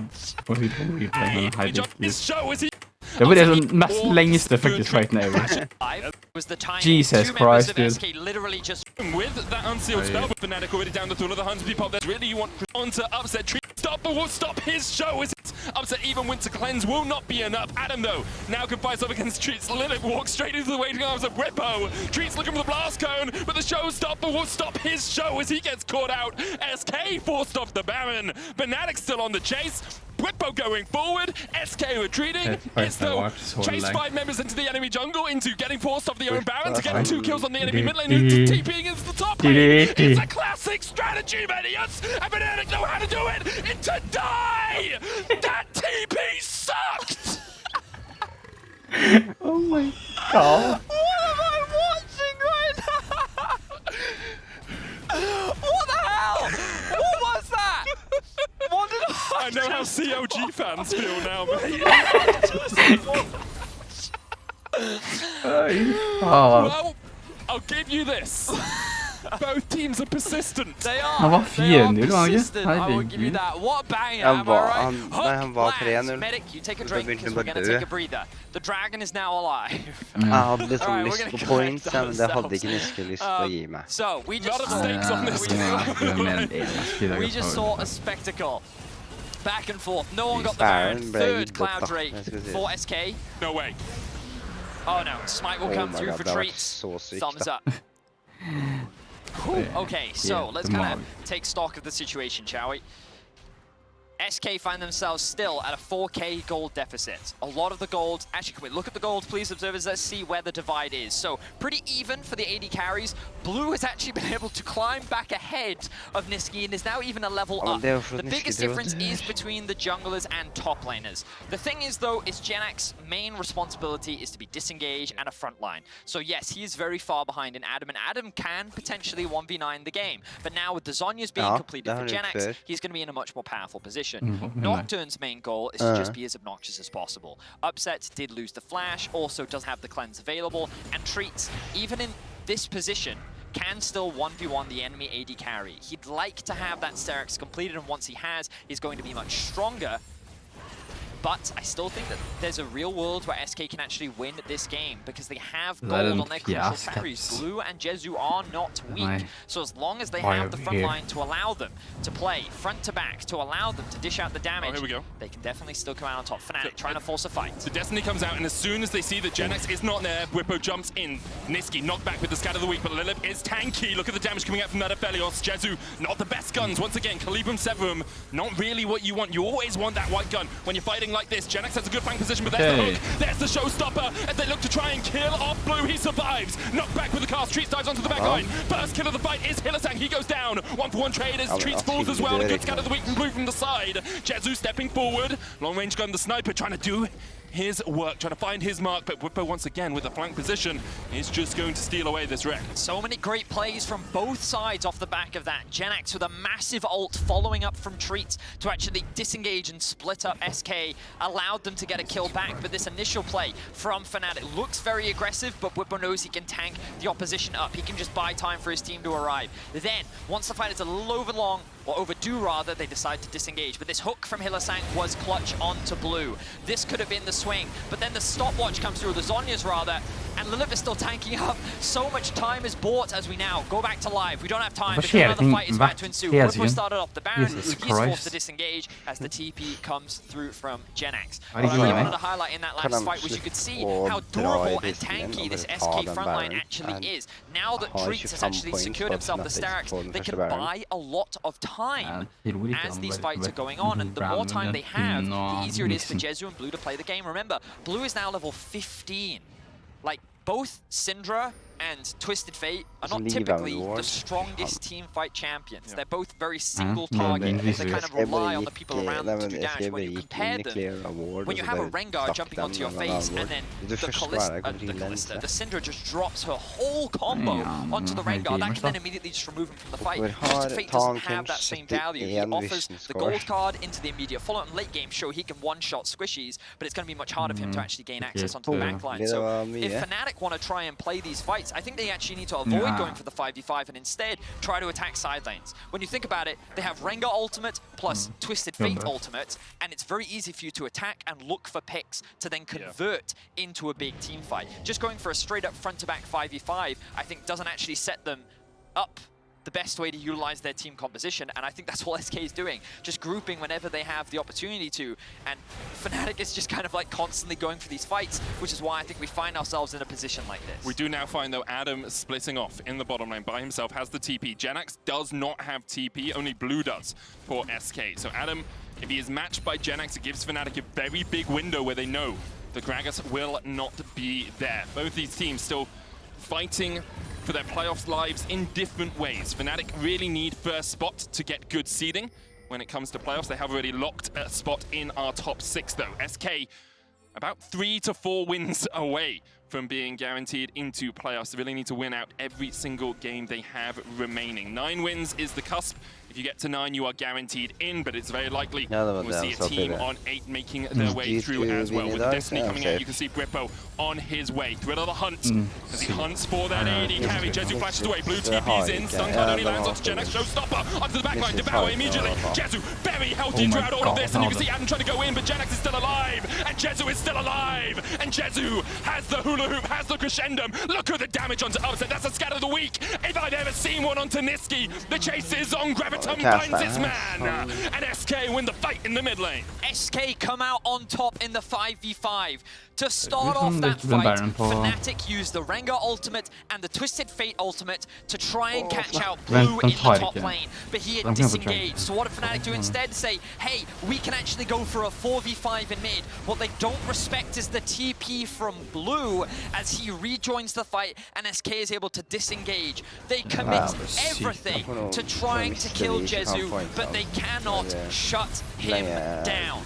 The fact that he's able to get away from that fight allows SK to turn it around. They get a huge pick, they get themselves the Baron, and now all of a sudden, SK are in a much better position to win this game. Still only 3,000, 2,500 gold between these two teams. You can see Fnatic realize Blue isn't here, and they're like, we're gonna kill Jezu, but they just can't do it. Exactly that. So let's look at what's thrown at Jezu. The ultimate, the Adam ultimate as well. He gets the Devour by Lilith was so big. He then gets this massive shield as well.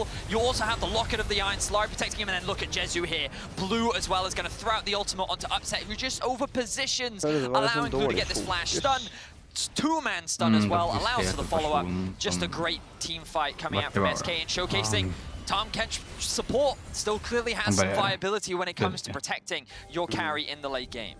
You see how much work Blue did in that team fight. Had a very difficult early game, but since this Syndra has come online with the Void Staff now complete, he is shredding through Fnatic. A hook lands here onto Lilith, but as you can see, Lilith puts the thumbs up, he doesn't care. And I love this from SK. They are investing. They're saying we're going all into the mid lane. Whippo knockback has the GA, but he's only level 14. But he just doesn't have the tankiness to survive through SK.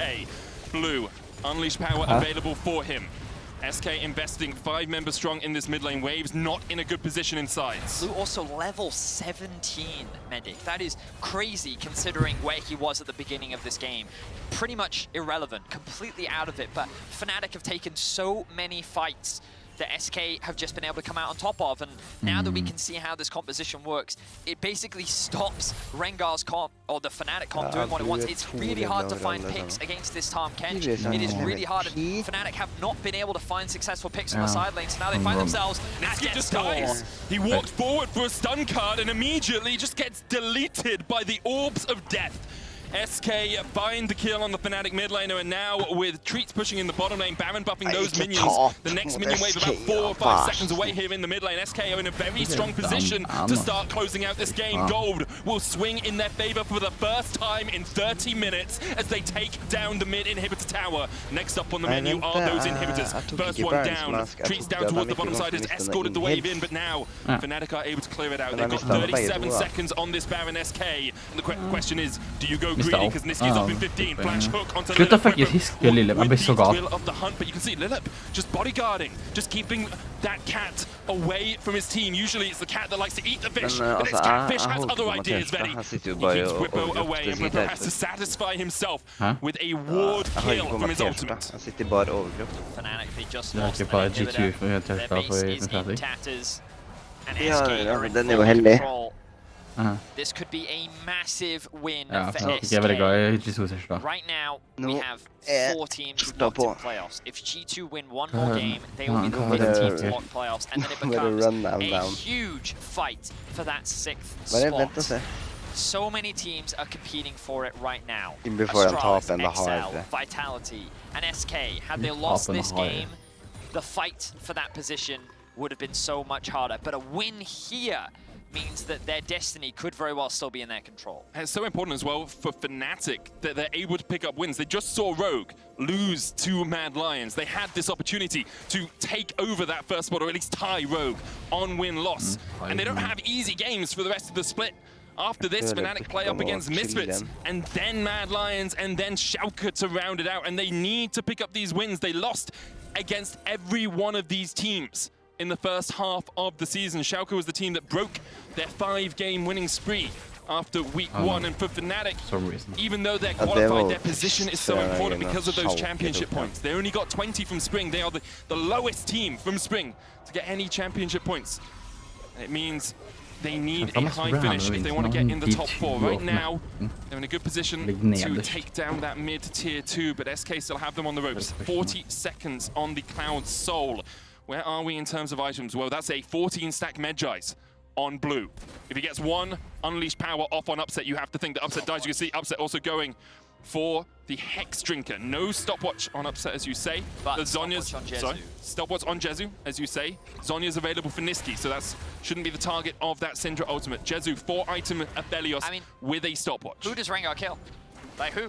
Like, there are 3 Zhonyas on the enemy team and a GA. Like, Rengar goes in, drops his combo, sure, maybe you take someone out, but then you have to get through Lilip's Exhaust, Lilip's Devour, the shields that Lilip's Devour then provides, then the Locket, and the Explosive Cast, and then on top of that... 2 stopwatches! It's just... Rengar is irrelevant at this point in time. Like, Fnatic had such a great early game, and then they took way too many bad fights. There was that weird sequence of events that happened around the top jungle and the Baron. And yeah, I think this isn't something that's too surprising. We have seen this split, Fnatic, take a couple fights that they didn't need to take. Yeah. We've seen them draft similar compositions where they take a lot of fights when they don't really want to fight. And it's one of the things you actually brought up at the beginning of the game, which is that, like, okay, yeah, sure, they play a lot through bot lane, they invest a lot in upsets. Does the fighting, can it be punished? And I think if you draft a late game scaling team and you know that you can just win out on the late game fights, perhaps that is one of the ways in which you can mitigate. But you have to survive the early game, and admittedly, Fnatic have made so many mistakes in this game. They've allowed SK to bounce back. A lot of credit needs to go to Lilip and Jezu. Jezu face checks into Whippo, but Whippo able to survive for the moment, still has the GA. Off towards the top side, Treats is trading, but that GA is now being popped, and Janex has a good flank position. Jezu with the Moonlight Vigil, Whippo dies. Janex takes him out, Adam goes in with a Haymaker, but Jezu pops the stopwatch and keeps himself alive, then dodges away, and Adam just cannot survive through that. Niski, next on the menu, Blue dominating, Jezu still alive. Blue in a 2v1 trying to outplay Upset, and that's an outplay if I have ever seen one. SK with a clean ace at 35 minutes, keep their playoff hopes alive. Janex gets himself a triple kill at the end of the game, a 400 gold bounty after what has been a rough early game. But this will be SK's win. Their fight for the playoffs is still alive, and the LEC is as competitive as ever.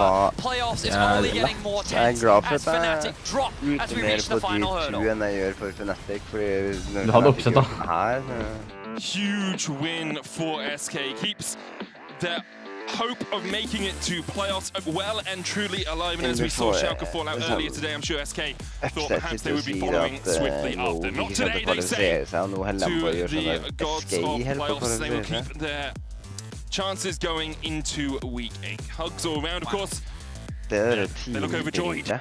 Oh, I mean, yeah, but I also just realized the G2 game, that if G2 win, not only will G2 lock playoffs, but we now have a bunch of teams sitting at what, 10 wins? So yeah, it would be Rogue 11, Fnatic would be 10, Misfits 10, Mad 10, G2 9.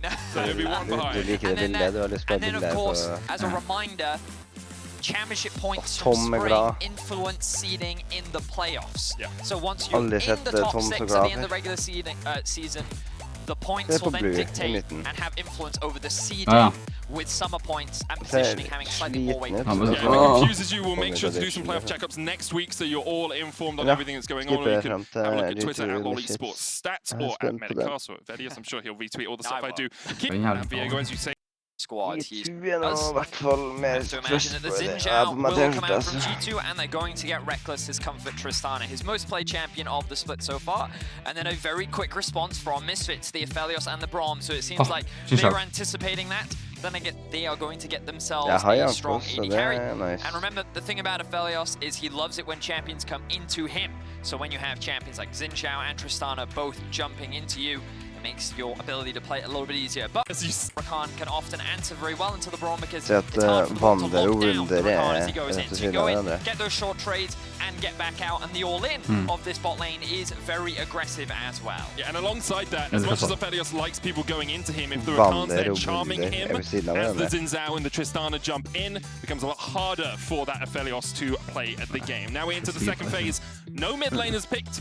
A jungler picked for G2, but likely not for Misfits, although that Viego can still flex into the jungle. It's just not what Misfits usually do with the champions. Now, is very powerful in the early game in particular, and it kind of gives G2 what they like to play, which is a strong jungle duo.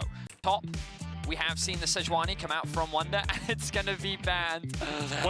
She's pretty good into tanks, so it is kind of looking at Wonder potentially playing that tank in the top lane. G2 is lacking a little bit of crowd control right now. The question is, what will they go for? Orianna is there.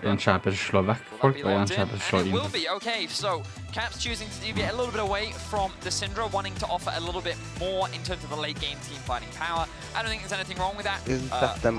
Orianna already in and of its own right, a very strong duo, just because it sets up for the wombo combo. Orianna also offers a little bit more late game power than a champ. Now, typically, Orianna is a very good into the rise. So, early game mid jungle duo really plays for both these teams. The Misfits comp if you want to do it all in. Yeah, I really like it, into Aphelios in particular. Gragas is a similar thing. Wait, let's not talk about the others, because right now they're flipping through a lot of they're flipping through a lot of options right now. Decided on the Gangplank. Oh, okay, so Gangplank, we haven't seen a huge amount of it here in Europe, but I don't know, it's not even that long ago, but when Aphelios became really OP, right, with the 200 years meme kind of started, Gangplank was one of the primary answers. Why? Because he's a short-range AD carry. So in a team fight where the Gangplank ultimate drops, he is immediately zoned out of the fight. Ja, det blir basert på alle games sammen, så da blir ikke blå-grønn like bra som blå. I think into the Renekton early levels, good Gangplank players can even command it. But once you get the levels on your belt, that's where Renekton starts to be a little bit more threatening. But I think the G2 have a pretty solid team fight comp. I think Misfits have a little bit more opportunity to push their sides. I think the mid jungle is going to be a really interesting one to watch. We already talked about it on the analyst desk, but when you also look at the early game comp, Orianna's in, like, Orianna not the strongest when it comes to early game 2 versus 2. Ryze offers a little bit more. Altså hvis det 5 games blir ikke sånne ting som 10 poeng per inhibitor. Blir ikke det fantastisk, liksom?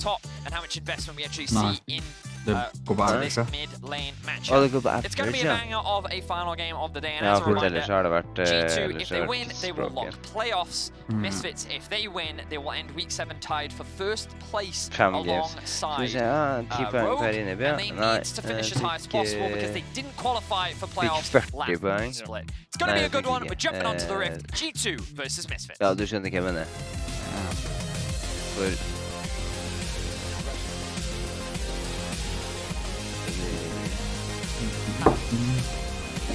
sånn over 100 poeng.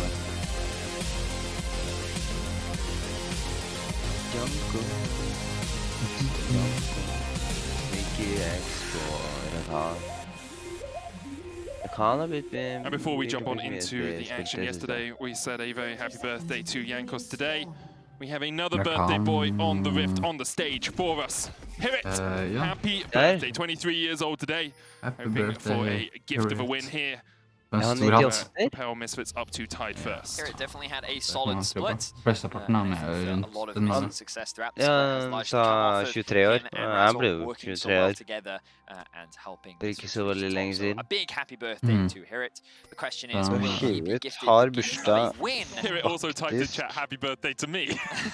13 dager etter meg. Wonder wrote happy birthday, but you banned Sedge. So now the top laners are having a bit of a dialogue, which perhaps you'll see at a later date. In any case, in the early game, nothing too crazy happening. We can see the wars were exchanged. I want to look at the summoner spells. So, Exhaust into Tristana. This is the first thing I want to talk a little bit about, because I've been doing a little bit more research into bot lanes recently, and there's a big, like, I don't know, like mind game exchange thing where some Tristanas, like Upset, like to run Cleanse when going to bot lanes like Braum because you expect them to run things like Exhaust. The thing about Trist is she has one of the best early game bursts in the game. Yeah. Because of Halo Blades, the E, the W, that level 2 power spike is incredibly powerful, but Exhaust can just completely mitigate that. So often, Tristanas will run Cleanse to go for that early game 2 versus 2 power. But, of course, with running a Cleanse, you lose a little bit of that combat summoner. So in that window, there's actually opportunities for you to actually punish. You can see that Reckless decided to run the heal, which just suggests to me that they're not looking for a lot of early game aggression, not trying to force any aggressive early all-ins, because if they do, there is the risk that Exhaust could actually turn the fight in the favor of Kobe and Amanda. For the moment, they will just get the level 2 advantage. Reckless and Mickey able to gain just that little bit extra minion push, and so we'll have the priority. He's chugged through 2 of his corrupting potion stacks, but with the grasp of the Undying and Parlay being point and click 200 damage nuke, it's pretty easy for Wonder to play this lane early on. As you can see Hivit trying to trade in, Wonder just walks away scot-free. It's one of the things that Gangplank often does, trades his HP for early trades. The passive combined with the Q is just such an effective trading tool that Gangplanks can often get prio in the 1 versus 1, but you can see that Wonder doesn't have it right now. But a lot of HP is burned from Herrit. Jankos is making his way towards the top lane. He's looking for the gank. Remember how strong Jankos was on this Xin Zhao all the way back in week 1. Here it's able to dodge away. Jankos did burn the wind becomes lightning to try and close that gap. But Slice and Dice was able to escape. Yeah, but the thing is, how does Razork now use this information? Because Jankos, by clearing out the Raptors and going for that top lane gank, he now can't contest the Scuttle Crab. Razork knows exactly where he is. Vito's going to stop Cap's back. Base is going to be interrupted, so this means that the Scuttle Crab contest is going to be much harder for the side of G2, and if Razork wants, he could even look at a double Scuttle Crab here because he does have the bot lane prio, so going for that early gank potentially very costly for Jankos here, but with the blue buff played out. Krabben var bort. Oj, nå ble jeg overrasket. Razork decided to clear his blue rather than go towards the bot, which obviously makes sense right now. What can he do off the back? I mean, no, you can see Braum already moving up. Vando is going to try and protect this. He went up to see if that Scuttle Crab was still alive. Now they know that Jankos is probably working his way down here. You can see the pings have already come out for Misfits. Razork might look for the mid dive, but he has been spotted on a War Flash route. Jankos waited in the bush. It's going to be a 1-for-1 trade as both the junglers get their first kills of the game. Jankos trying to turn this one around with the red buff. Should have a little bit more damage. Vander's worked his way up as well, and Vander's going to turn back onto Mickey, who will have to jump across this wall. Double Scuttle should go to Razork here. TP coming in though. Yeah, but I'm wondering if without the flash, Jankos looks like he has his eyes on it. The smite comes through from Razork though. Jeg synes bare tror ikke vi får nok poeng til noe uansett, så jeg vil bare ha Jankos skal ha for poeng. So we talked about it, mid-jungle, that was going to be the prime focus in the early game, and it ends up being an even trade. With the initial first goal, I think going in favor of Jankos. So note that Jankos does have a level down, the flash in from VTO into the root. Both junglers going on to the respective mid laners and basically trading here. And I think that Razork would have come out on top if the trade continued to extend, only because the Braum was going to arrive first. So you can see the Jankos choosing to disengage because Mickey was likely not going to be able to help, but now we see a bit of a fight in the bot lane. Vander pops the Unbreakable. Root's going to come out from the Gravitum there on Kobe, trading against his former teammate. Of course, Kobe and Mickey go all the way back down to the Splice days in 2016. Wonder was part of that team as well. Joined the league and then made it into Worlds. It's been a long time since they were on the same side of the Rift. It certainly has been. And in this early game, things pretty even. Small advantage for Misfits. I think that goal difference is largely coming from jungle and mid, with Razork having a slight CS lead. You can see very slight gold advantage there, but pretty much even across the board. So a dead even game in this early game. And again, I think that when we talked about the compositions, we're kind of looking at G2's stronger in the team fights. We talked a lot how impactful this Gangplank ultimate is going to be. G2 also have this very powerful wombo combo with the Orianna and the Rakan. And then you also have the late game range that the Tristana does provide. But Misfits, they have pretty strong side laners with the Rise. They can set up a 1-4. They can have the Renekton kind of... I think the Renekton will get outscaled by the Gangplank. So I don't even think that Misfits guaranteedly have winning sides across the board. So like, I would early on say that I just overall prefer G2's comp, Looking for Kobe here. Unbreakable goes up. Mickey get forced away. He always used by the Misfits bottom lane. Though, no summon is burnt on the side of G2, and you can see the power of Rakan there dodging in and out. Wonder those going to face check. Does have the oranges. Eats the stun to start it off. There's the cannon barrage, and here is Jankos. Wonder has to flash away. Oranges keeps him alive, about 150 HP. Razork trying to dive in, but can't get the damage down. Jankos able to distract the Misfits jungler for long enough. However, look at where VTO is. There's a blast cone for him. There's a realm warp for him. But G2 will give him the respect he deserves and back away. Good comms there from G2, showcasing that respect. Caps also a level down here. When he TP'd back into the wave, it was actually slow pushing into VTO after that initial gank happened. So Caps is a little bit behind in farm, you know, and usually this is a winning matchup for the Orianna, but it's understandable why he's a little bit behind early on. Misfits, though, doing a great job in this early game, continue to be proactive, and again, a lot of it comes to the credit of Razork. When we talk about Misfits early game, we often talk about how impactful he is, as we do see a big trade in the bot lane. I think this is going to be okay. Kobe and Vander should be fine. You can go back to talking about the power of Razork if you so desire. But in particular, highlight his kill participation at 15 minutes. Just so much of the early game comes as a result of Razork. He is so important to the early game success, and as you just saw, he did set up that gank towards Hirit, and that's typically what what Misfits do. They usually play towards the top side of the map and try and get Hirit ahead. This is what we were talking about. The birthday boy at the beginning of the game. A lot of Misfits' success has come through the top side of the map, and they kind of transition that into strong team fighting and how well they've been able to work together, with VTO kind of being that consistent factor when he's able to get champions that he is very confident on. Meanwhile, G2, a lot of their investment usually goes into Caps, especially in recent weeks. He's been playing more of those lane dominant champions, which he hasn't really had access to. And in the first half of the split, he was definitely struggling. Back into form, flashes in. Shockwave, Jankos on the chase, Wind becomes lightning, VTO, no flash to get away, and Jankos will secure the kill. But as you were talking about him, G2 set it up for you. Exactly what we come to expect, and this is what we meant. Caps usually has been playing a lot more lane dominant champions in the second half of the split, and Jankos has been trying to take advantage of that. When you set up Caps for success, you set up the team for success, and you can see in the second half of the split, he's feeling a lot more confident, and he's been able to execute a lot more of these successful plays in the Caps that you are usually used to seeing. G2 now off that pick with the three-man squad of Mickey, Jankos, and Caps. It's a great game to demonstrate how both teams have been playing throughout this split, particularly in their wins, and Razork is the initiator. He can just go in with a Heartbreaker here. Mickey has to flash away. The damage onto Jankos is big as well, with the exhaust coming out from Vander.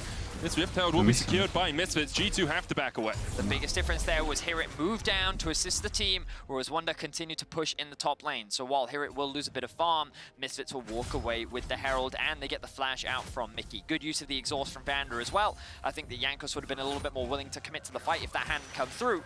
And it ends up allowing Misfits to get a small advantage. So they sit with the ever so slight gold lead, which is now gone. So the game is pretty much dead even. So we'll see where Misfits choose to use this Herald. They have a couple options. They could use it mid against an Orianna, who typically has very good wave clear to try and break open that tower to give VTO more options to roam. They could also use it top, try and accelerate the Renekton so that you have more power in the early to mid game to delay that late game gangplank, which is so much stronger as the game progresses. Or alternatively, you could invest more money into Kobe, kind of up to the discretion of Misfits as the bot lane. Stand behind Rome. It's going to be fine. Both of them walk away. Too many minions really there for Vander and Kobe to trade into the Winter's Bite. Not a guaranteed hit, so the Braum passive would not be guaranteed to connect onto Reckless. And I wonder if you're Misfits here, if you're saying we want to get VTO out of this mid lane as soon as possible. You said in draft that the Rise into Orianna matchup in the laning phase isn't the easiest, and you can see VTO has kind of been a bit of a punching bag for Jankos and Caps throughout these first 10 minutes of the game. Well, mainly the reason why the matchup is not great is because Rise is relatively short-ranged, so every time he tries to approach the wave to fast clear it, Orianna can trade with you using her ball, and then you can't trade back onto her. So every time you go to wave clear, you basically take a chunk of your health, and a good Orianna player will be able to just play at the edge, so you just build these health advantages, you're chipping away at the Rise, and so while he typically gets priority in many lanes, against an Orianna, it can be that much harder because you have to sacrifice health. Then again, Rise can sacrifice that health in order to get that roam off, which we have already seen VTO do once or twice this game. So G2 now going to move towards the Drake, as Kobe and Vander just coming back off the reset. This should be a good enough window for G2 to be able to secure this. Razork going to be a little late. But this could be an opportunity for them to actually drop the Herald bot. They do have control over the bot wave. They're going to be able to stack that one up. And again, they kind of have options here, depending on what they want to use the Herald for. I think the best play would be for Misfits to drop it mid, take a couple more of those plates, engage from G2, I mean, Mickey can just jump in and out very easily here, and that's all they're trying to do, is chunk out Vander so that when he gets back to the lane, he's a little bit less HP. But the gods of the Rift have been kind to the Braum today, as they give him a honey fruit to chow down on. As he's back up to about half HP, and now it's Razork and Vander teaming up. However, they have walked over a lot of vision. Caps knows they're here. We'll be able to force him away. Mickey looking for the engage, has the quickness. They dive onto Vander. Vander flashes away. Mickey still has that ultimate in his back pocket. For the moment, Vander will just have to burn his flash to escape. And you can see pings coming out from Misfits off towards the top side. VTO has the Realm Warp about to come off cooldown. TPO available for him as well, but the wind becomes lightning. Will catch him. Moon Prison onto Jankos. Razork turns back around. He's being pulled around the map just a little bit. Glacial Fisher a bit short. There's Mickey going in, holding on to the quickness, holding on to that Rakan ultimate. Didn't need it to disengage the Misfits' aggression. The Gangplank ultimate is still up. Both top laners have TP, but neither team deciding to hard commit. I really like that we're seeing a lot of investment into the mid lane from both sides. We know that both Orianna and Ryze can be very big late game threats, but in slightly different ways. I think one of the other big things for Misfits is that even though Ryze usually doesn't have the same team fight power, it also depends on what he's against. When you look at the front line from G2, not actually that much. Of course, the range could be problematic for him, trying to get close to Xin, the GP ultimates, the Orianna.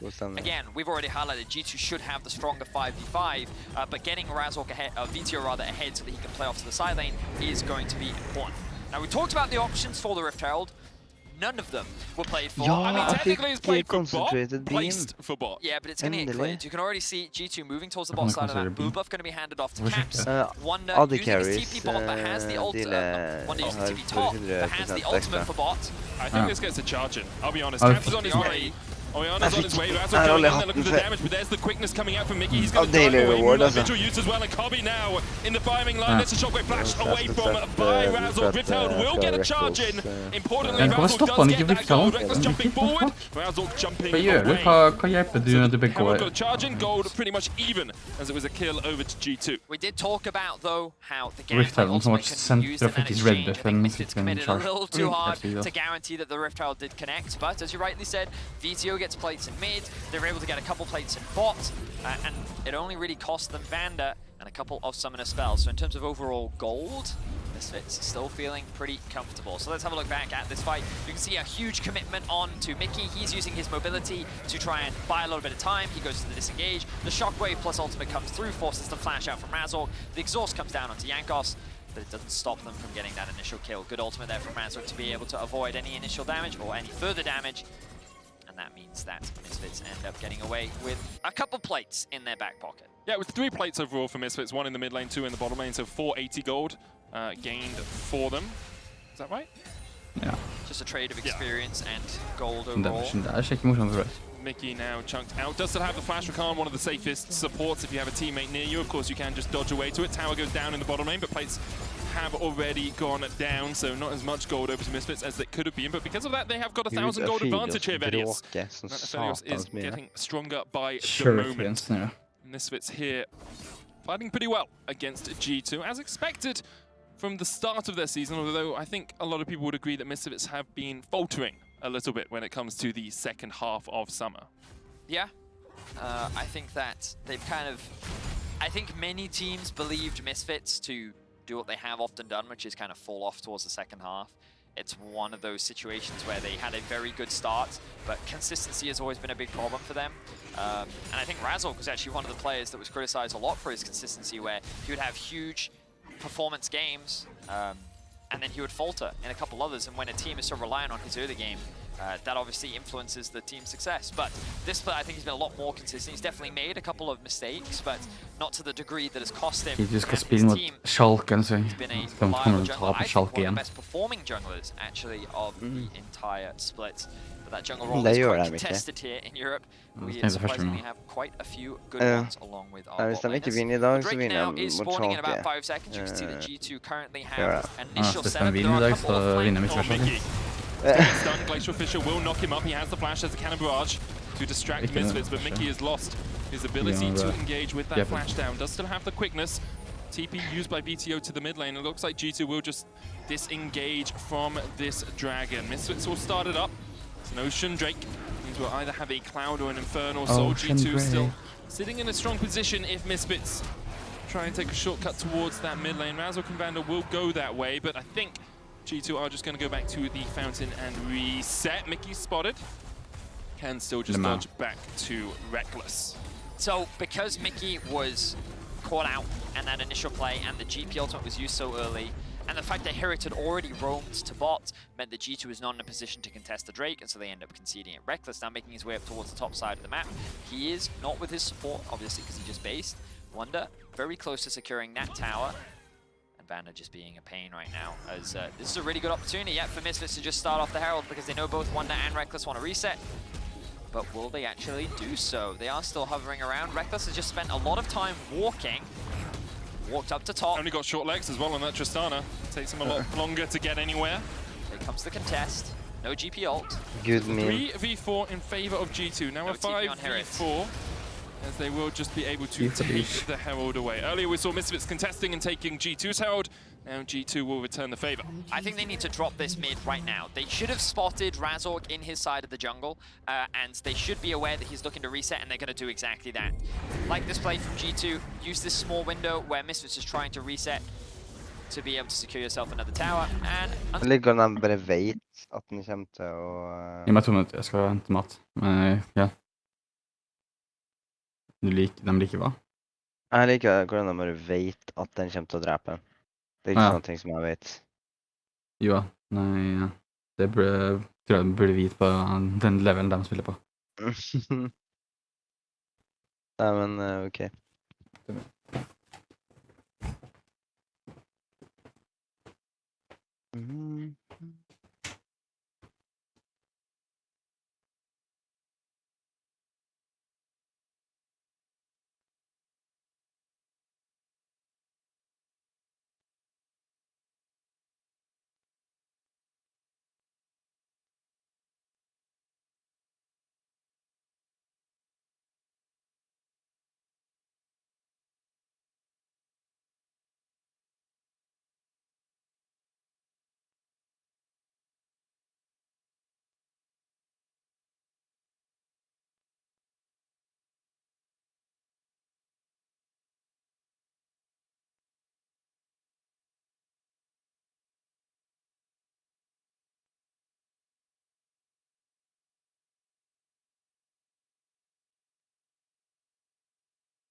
Jo.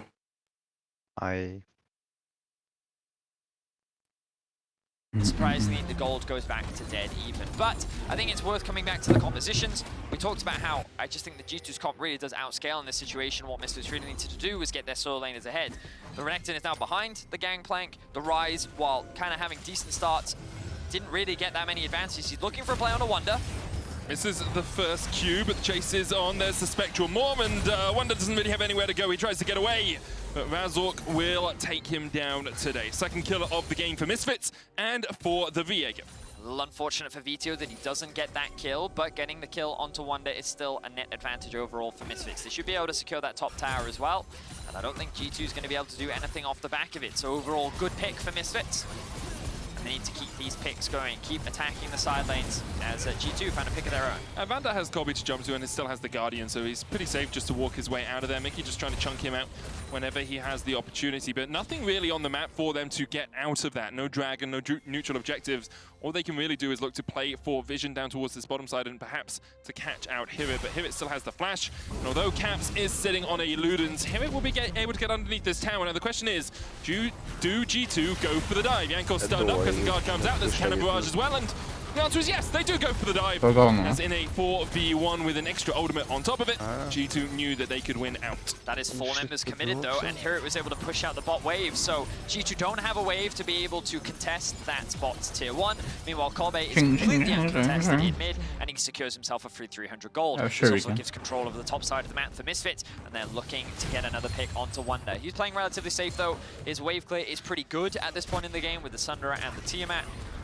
So he's just going to play defensive because he knows that his team is not in the vicinity. But overall, I believe net gain for Misfits off the back of that play. Good job from Hirit, recognizing that the best thing he could do there was just push and disengage as G2 is desperate to get something back on the map. Yeah, and the gold lead has fluctuated between 500 gold in Misfits' favor, 500 gold in G2's favor, up to about 1,000 at most at any point in this game. It's a very neck-and-neck affair so far. If you look at the standings, you can see just how much it means for both these teams to pick up these wins. Of course, G2 lock playoffs with this win. It would be the 11th time in a 12th time in a row that they have locked playoffs. Have made it every single season they've been in the LEC. Misfits, though, looking to fight for that first spot. They need all of the championship points they can get. And a win here against G2 will put them in good stead for the rest of summer. And that's the important clarification you need to make.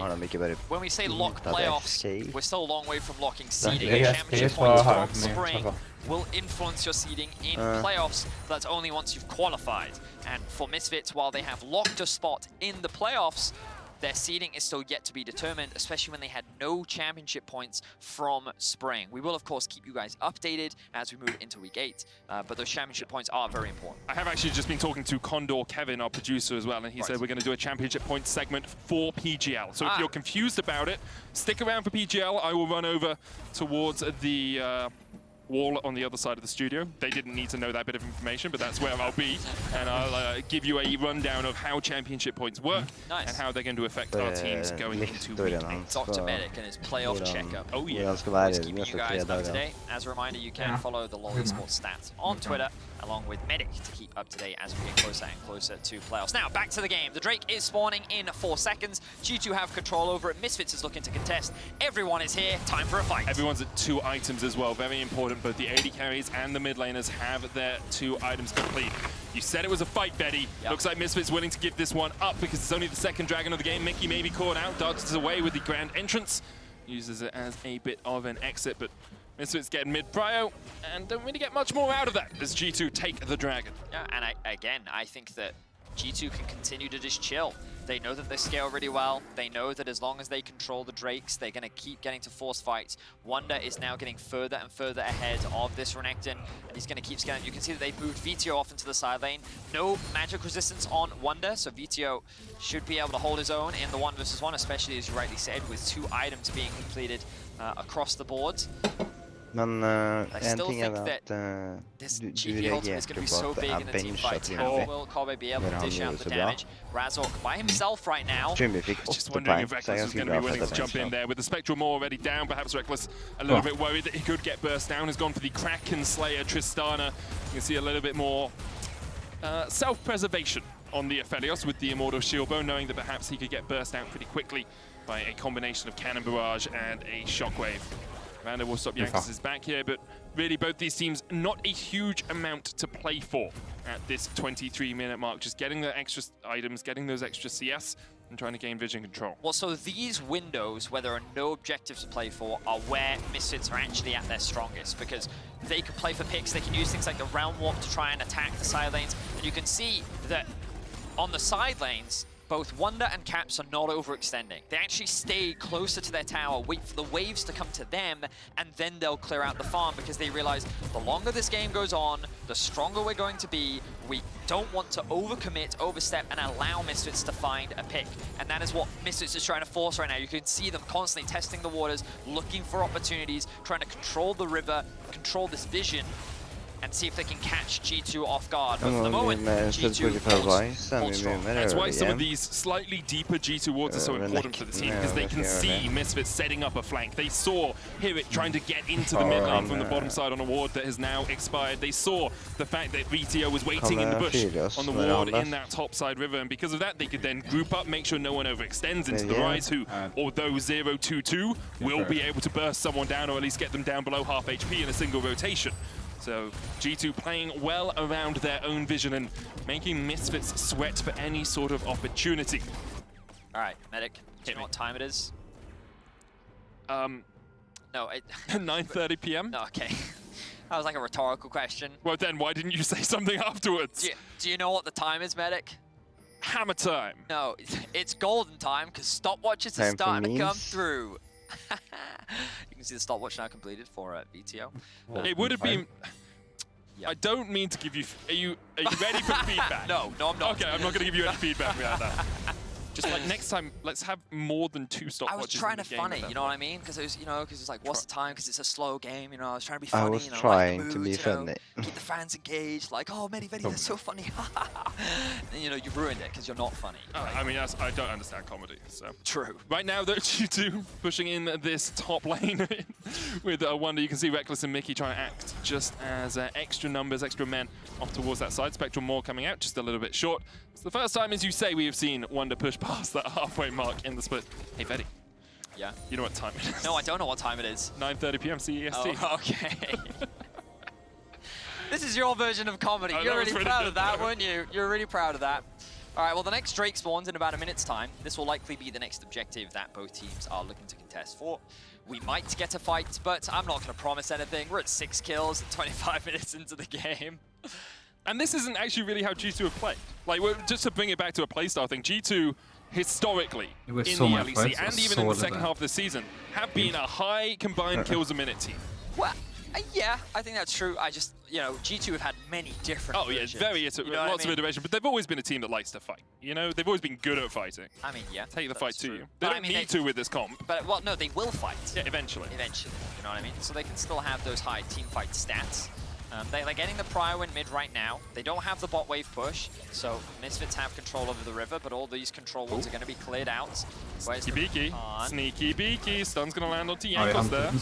Hirit does have the TP, a little bit late to the party. Misfits are quite split here, and Mickey was spotted on ward off towards the top side. Razork, keep an eye on this bot wave right now, because it is sort of slow pushing in Misfits' favor, and as long as they have that control, they still have an avenue to get into the river. Okay.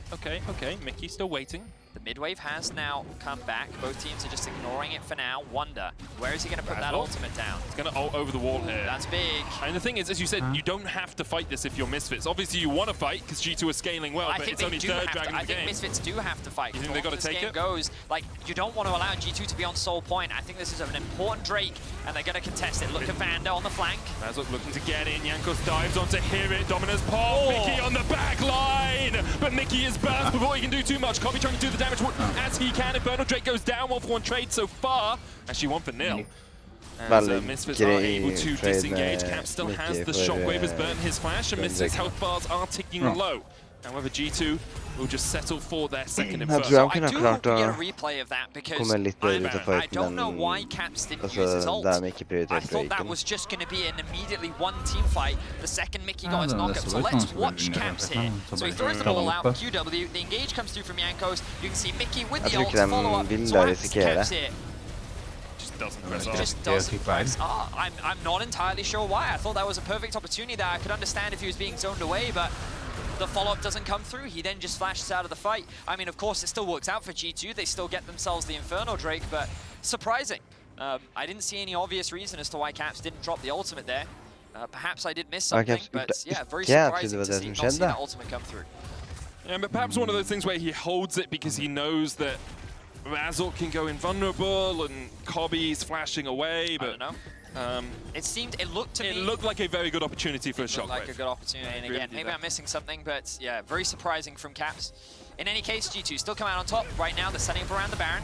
Mickey jumping in, hear it, chunked out. As G2, as you say, gain control around the Baron. VTO is in the bottom lane, 300 CS on that rise at the 28-minute mark, farming up a Storm, but not really having the impact in the game and in the team fights that he would have liked. G2, though, are on a bit of a timer with this Baron play. You can see immediately as they see VTO go for that next wave, they will start it up. VTO leaving the wave and looking for the TP. Cannon Barrage just comes up for Wonder. As the Baron is down to 8,000 HP, and with VTO TPing in, G2 will disengage. I think that was the play. G2 just wanted to force the TP out from VTO. They know he's the big split push threat that they have to be concerned about. At 3 items now, he is definitely strong in the side lane, and Wonder not having any magic resistance means that he is definitely going to lose out in that 1v1. So by forcing him to join the fight, Misfits in a slightly more awkward position, but they are going to convert this into a tier 2 in mid, so they're not going to lose too much off the back of that. Wonder. Razork immediately meets him in the jungle, and Wonder puts down the Cannon Barrage. Glacial Fisher coming out, Reckless knocked up by it. Will jump away, Razork down to half HP. Kobby misses the Moonlight Vigil. Dodge to the side there by G2, and you can see Misfits were looking for a pick in a tower, but couldn't quite find the pick on Wonder. Surprisingly durable Gangplank there. I like the play from Misfits, setting up that potential dive and the rotation from G2, allowing them to get that pick on Wonder. Doesn't result in anything though. Flash burnt from Vanda.